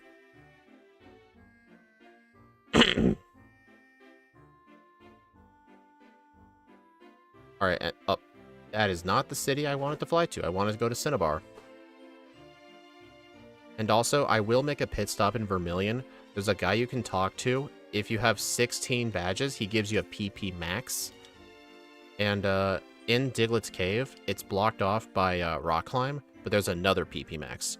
I'm going to be using both of those on Thunderbolt and Charge Beam. Not Ice Beam, though, because we're going to be deleting that for red anyway. We can definitely use a bunch of Charge Beams, so I'm going to be getting those PP maxes. All the PP... There's only 3 PP maxes you can get in the entirety of Heartgold, Soul Silver. I don't know if there's any farmable methods, like with Pickup or Battle Frontier. I'm not sure. But the 3 ones that you can like go around and pick up, they're only available once you have 16 badges, because 2 of them are behind Rock Climb, and 1 of them's behind that guy.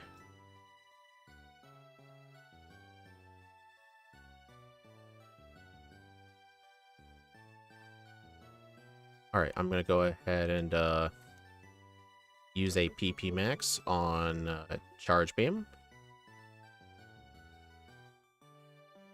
Each Thunderbolt in the place of Substitute. And then Ice Beam in the place of Rest. And I can just keep Signal Beam for Will or something. There's no reason to have Surf in the league. In round 2 league. In the round 2 league, Surf is not that good.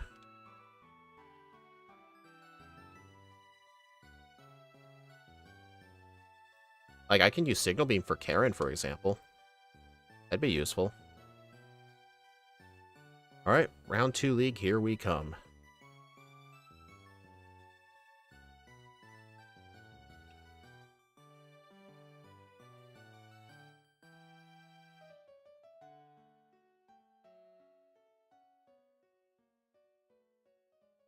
Dude, 3 of my moves have Beam in the name.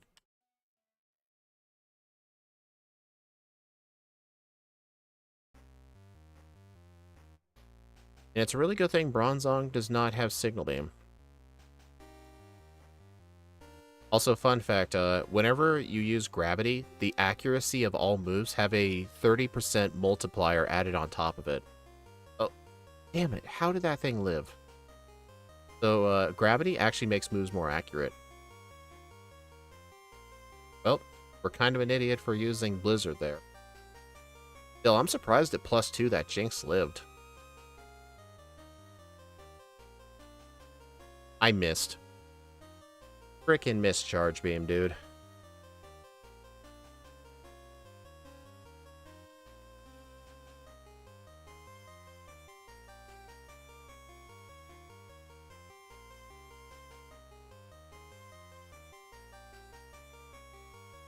Alright, got 3 boosts now, so Jinx will be a guaranteed one-shot with Signal Beam. And I think I just got a crit anyway, so of course. Okay, yeah, so Signal Beam, definitely the better move here. Slowbro? Oh no, Slowbro Thunderbolt would have been the better move. Okay, this thing copied Volt Absorb, so Signal Beam, definitely the preferred move there. This thing, Thunderbolt.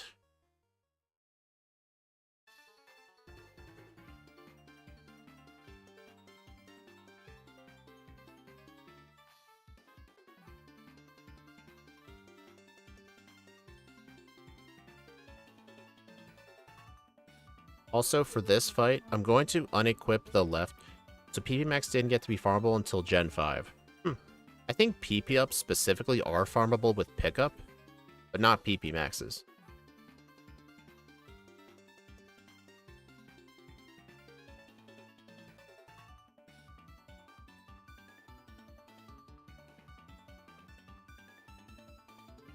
Nice crit.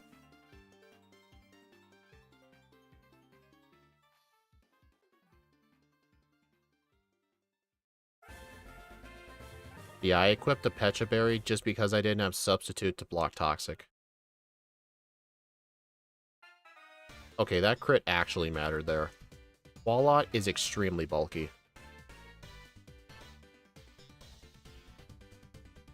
Oh, thank God.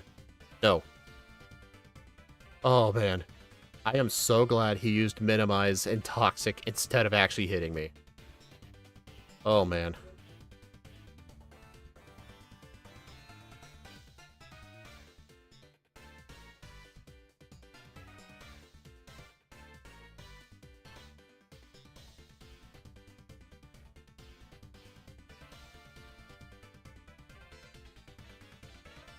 Alright, fortunately, Hitmontop does not have... Oh, it has Earthquake. Okay, 1 Charge Beam. Counter fail. And I just missed again. Awesome. Okay, I didn't get a single special attack boost. Screw that.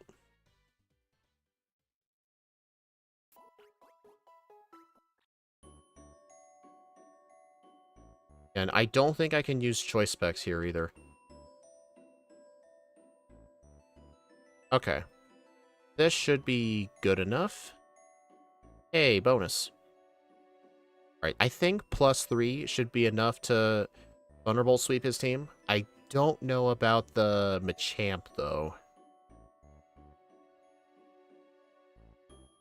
Oh, that is surprising. I mean, the Hariyama could live, but I don't think the Hariyama has any good moves. It really does not. Okay, I'm impressed even that thing. That thing has 269 HP. That's more HP than I have.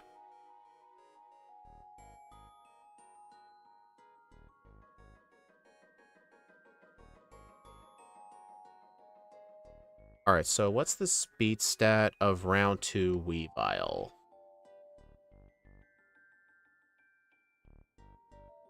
178. Oh, I outsped that by 2. Perfect. Oh, guess what? Signal Beam works here too. I think +1 should be enough. Spiritomb. Thunderbolt. Hurts. Oh boy. Nope. Okay, so I'm probably gonna need 2 special attack boosts on the Weavile.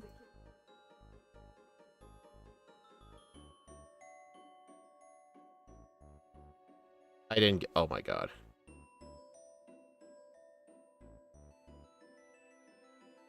Reset. Wait. Okay, thankfully, none of her Pokemon from here on out have any priority moves. Damn it. Okay, it needs to be +3. Man. This thing's special attack, man. Charge Beam makes this thing from bad From super bad to just bad. Dude, Charge Beam is such an annoying move to have to rely on. So annoying. Like, I can't just use the wide lens here, because otherwise I lose healing from leftovers.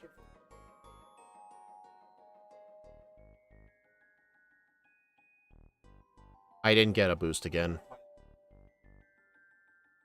Okay, at least she's going to full restore, so this gives me more chance.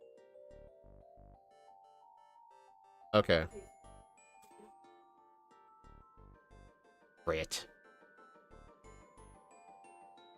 I mean, I could use my 2 rare candies to get to 80, but I kind of want to gain another level off this fight. Oh my... Dude, why am I... Why? Seriously, screw Karen. And not because of Double Team and Confuse Ray. Screw Karen because I'm literally not getting any more special attack boost. It's an inconsistent setup move, but this thing has no choice. Dude, it's always the first turn. And I just missed again. I think I'm repeating the RNG seed again. Hold on. Boop, boop, boop.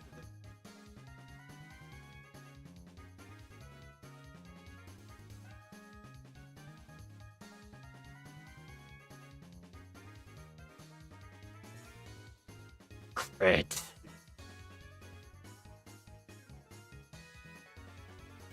I don't want to use my 2 rare candies. The 2 rare candies will not make a difference with this fight.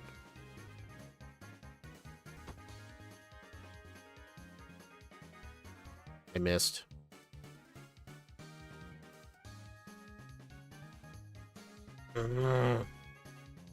So frustrating. I know for a fact, once I get the setup, she's a complete one-shot sweep. It's just the fact that Charge Beam, like... Ah, dang it, wrong move.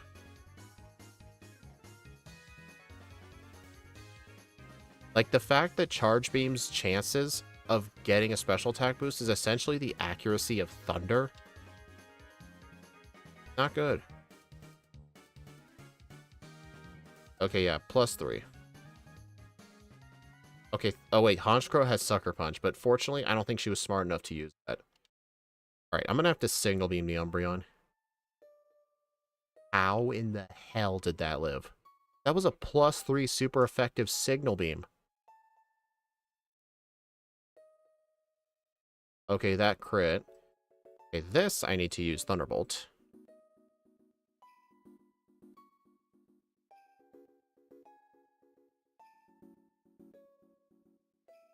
Okay, I ended up getting no levels here, so... Unfortunately, a bunch of XP is going to have to go to waste. Okay, yeah, so I'm not going to outspeed the Salamence, but oh well. I was never really planning to from the start. Oh, wait. Do I need a... I do need a... Oh, no. I was just gonna say, I think I need a tract for this fight, but no, I need a tract for the red fight. And for red, I'm deleting Ice Beam for a tract. Well, I guess I could have just deleted Signal Beam. I'm pretty sure I only need 1 boost. That was just perfect.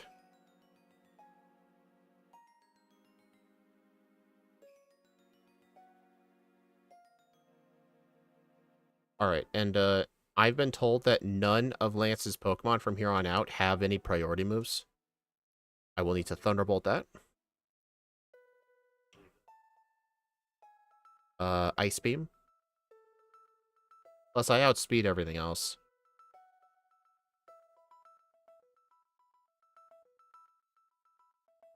There we go. Alright, so I need Thunderbolt and Charge Beam for red. I can delete... I should probably just delete Signal Beam for Attract.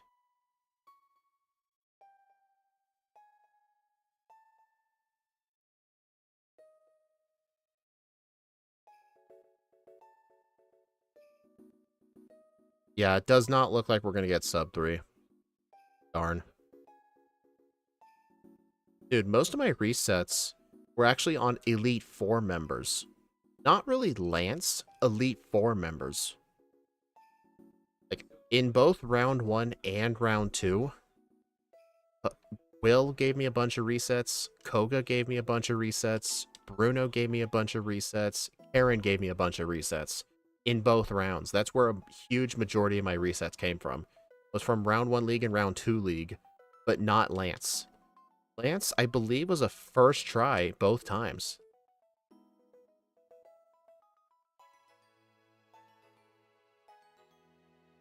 Also, I outspeed everything but Red's Pikachu, but Red's Pikachu cannot do shit to me. Because I'm immune to Volt Tackle and Thunderbolt. It'll probably take him 1 turn to realize that, so that's literally a free setup with Attract. Speaking of which, I should probably remember to teach that. The place of Signal Beam.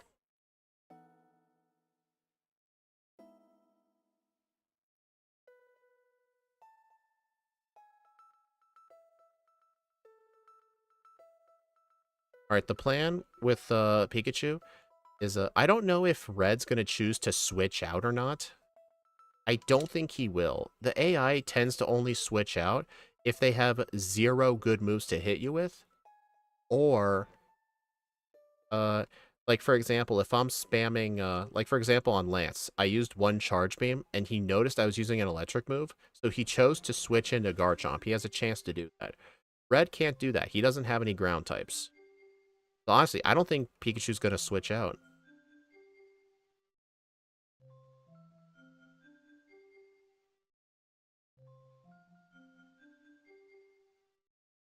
Wow, I severely underestimated this Pokemon, though. For sure. Alright, free Attract. Yep. I got the free turn because he realized that. Okay, he does withdraw. That is interesting. Oh my god. +1. I think I need 1 more boost. Damn it. Okay, so this fight isn't as free as I thought. He did do that thing, though, where he switched into Venusaur, but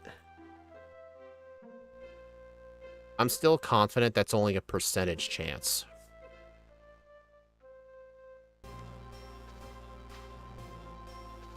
mean, at least I got the boost. Damn. Him surviving that Ice Beam made Giga Drain kill me because it activated Overgrow.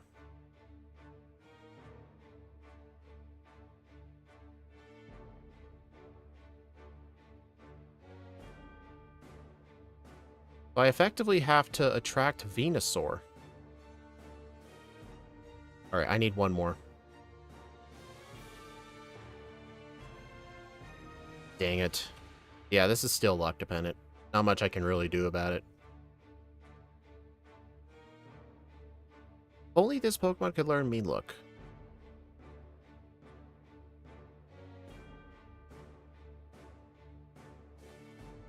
Oh, he didn't switch this time.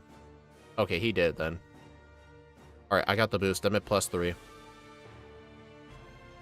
You have got to be kidding. I am mad. Whenever that thing keeps surviving, it puts it into Overgrow.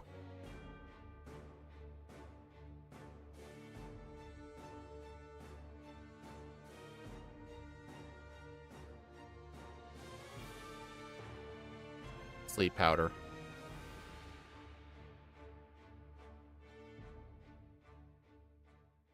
Alright, I'm at +3. This should one-shot, because it did take a little bit of chip damage. Dude. Yeah, this thing, I honestly should have gotten the extra rare candies. Because the fact that a +3 Ice Beam can't one-shot a Venusaur is concerning. But then again, honestly, I think I should just predict that he's going to switch in Venusaur and just use a free Ice Beam. I don't know. Or just get the luck I need, finally. Attract.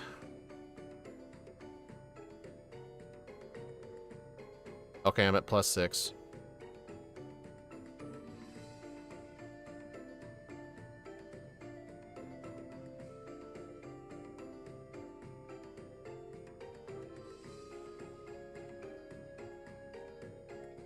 Oh no, not a defense drop.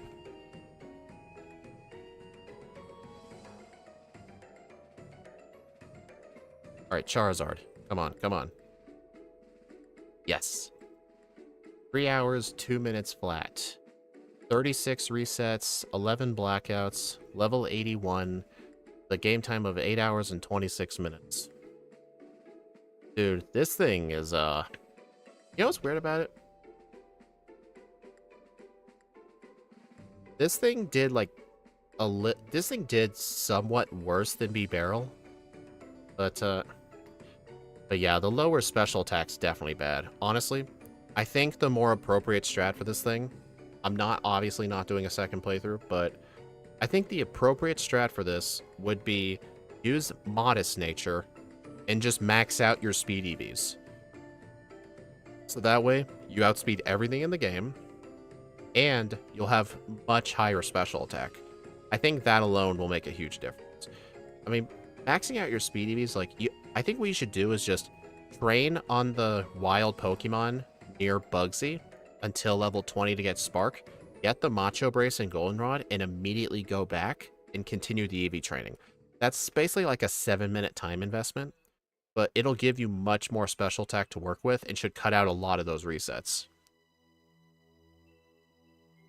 But still, there's not much you can do with Charge Beam. It's honestly a blessing and a curse. It's like a necessary evil. The fact that it has a 10% chance, it's 90% accurate, and on top of that, it only has a 70% chance to boost special attack. You basically have to deal with a 90, then a 70. In fact, I can do the math on that right now. See. If a move is a 90% chance, then on top of that, there is a 70% chance. Basically, every single time I use Charge Beam, there's only a 63% chance that it'll hit and boost my special attack. The fact I had to do that, what are the odds that I get that what's the odds that I get that 3 times in a row on red? A 25% chance. So getting 3 special attack boosts, for the Venusaur specifically, was a 25% chance. And then if I did it again, a 15% chance.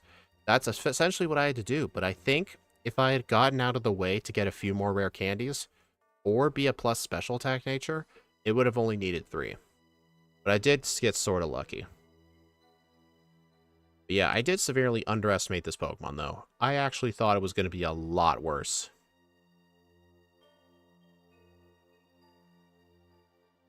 Let me go ahead and add this to the leaderboard.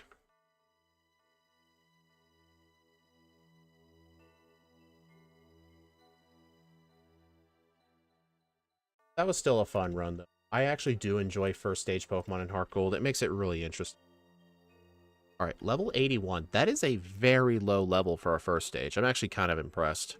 Bolt Absorb honestly kind of prevents it from needing a higher level, because otherwise I would need to outspeed Pikachu. But if I was the higher level, I probably would have gotten some of the ranges. But oh well, it's a first stage. What are you going to do? Game time of... what was my game time? Hold on.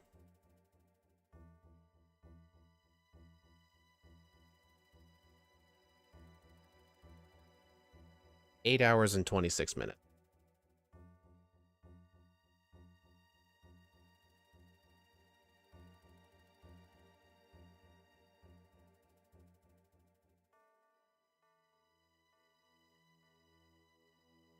All right, so if we take a look at the leaderboard here, this Pokemon did 4 minutes better than Quagsire, but it did worse than Miltank. I honestly think that's an appropriate spot. Miltank is not a good Pokemon to run with. Like, its stats are great, but if I remember correctly, Miltank doesn't get a setup move. It just has to rely on raw power. Quagsire is slow as dirt. I think literally half of the resets in that run was specifically because of Erica. She is an absolute beast in that Quagsire run. But with Gastrodon, not so much, because Gastrodon gets way more special attack than Quagsire does. In fact, Quagsire is more of a physical attacker, but it had to run special moves. But hey, it's the best performing first stage if we don't count Heracross. It actually did like 45 minutes better than Zigzagoon. But the reason Zigzagoon was so bad, its speed and attack were so bad. It has Belly Drum, yes, but it actually needed to EV train to the maximum in speed and close to the maximum in attack. Like, I think I ended that run with like 230 attack EVs, 255 speed. It needed all of it. But still, anyway, thank you all for stopping by, everyone. I do appreciate it. I will release the schedule shortly after the stream ends, and I'll need to finish editing that video that's supposed to be out tomorrow. Nearly done, though. But then, yeah, keep an eye out for the schedule. Next week is going to be a bunch of Platinum. Anyway, I'll see you all later.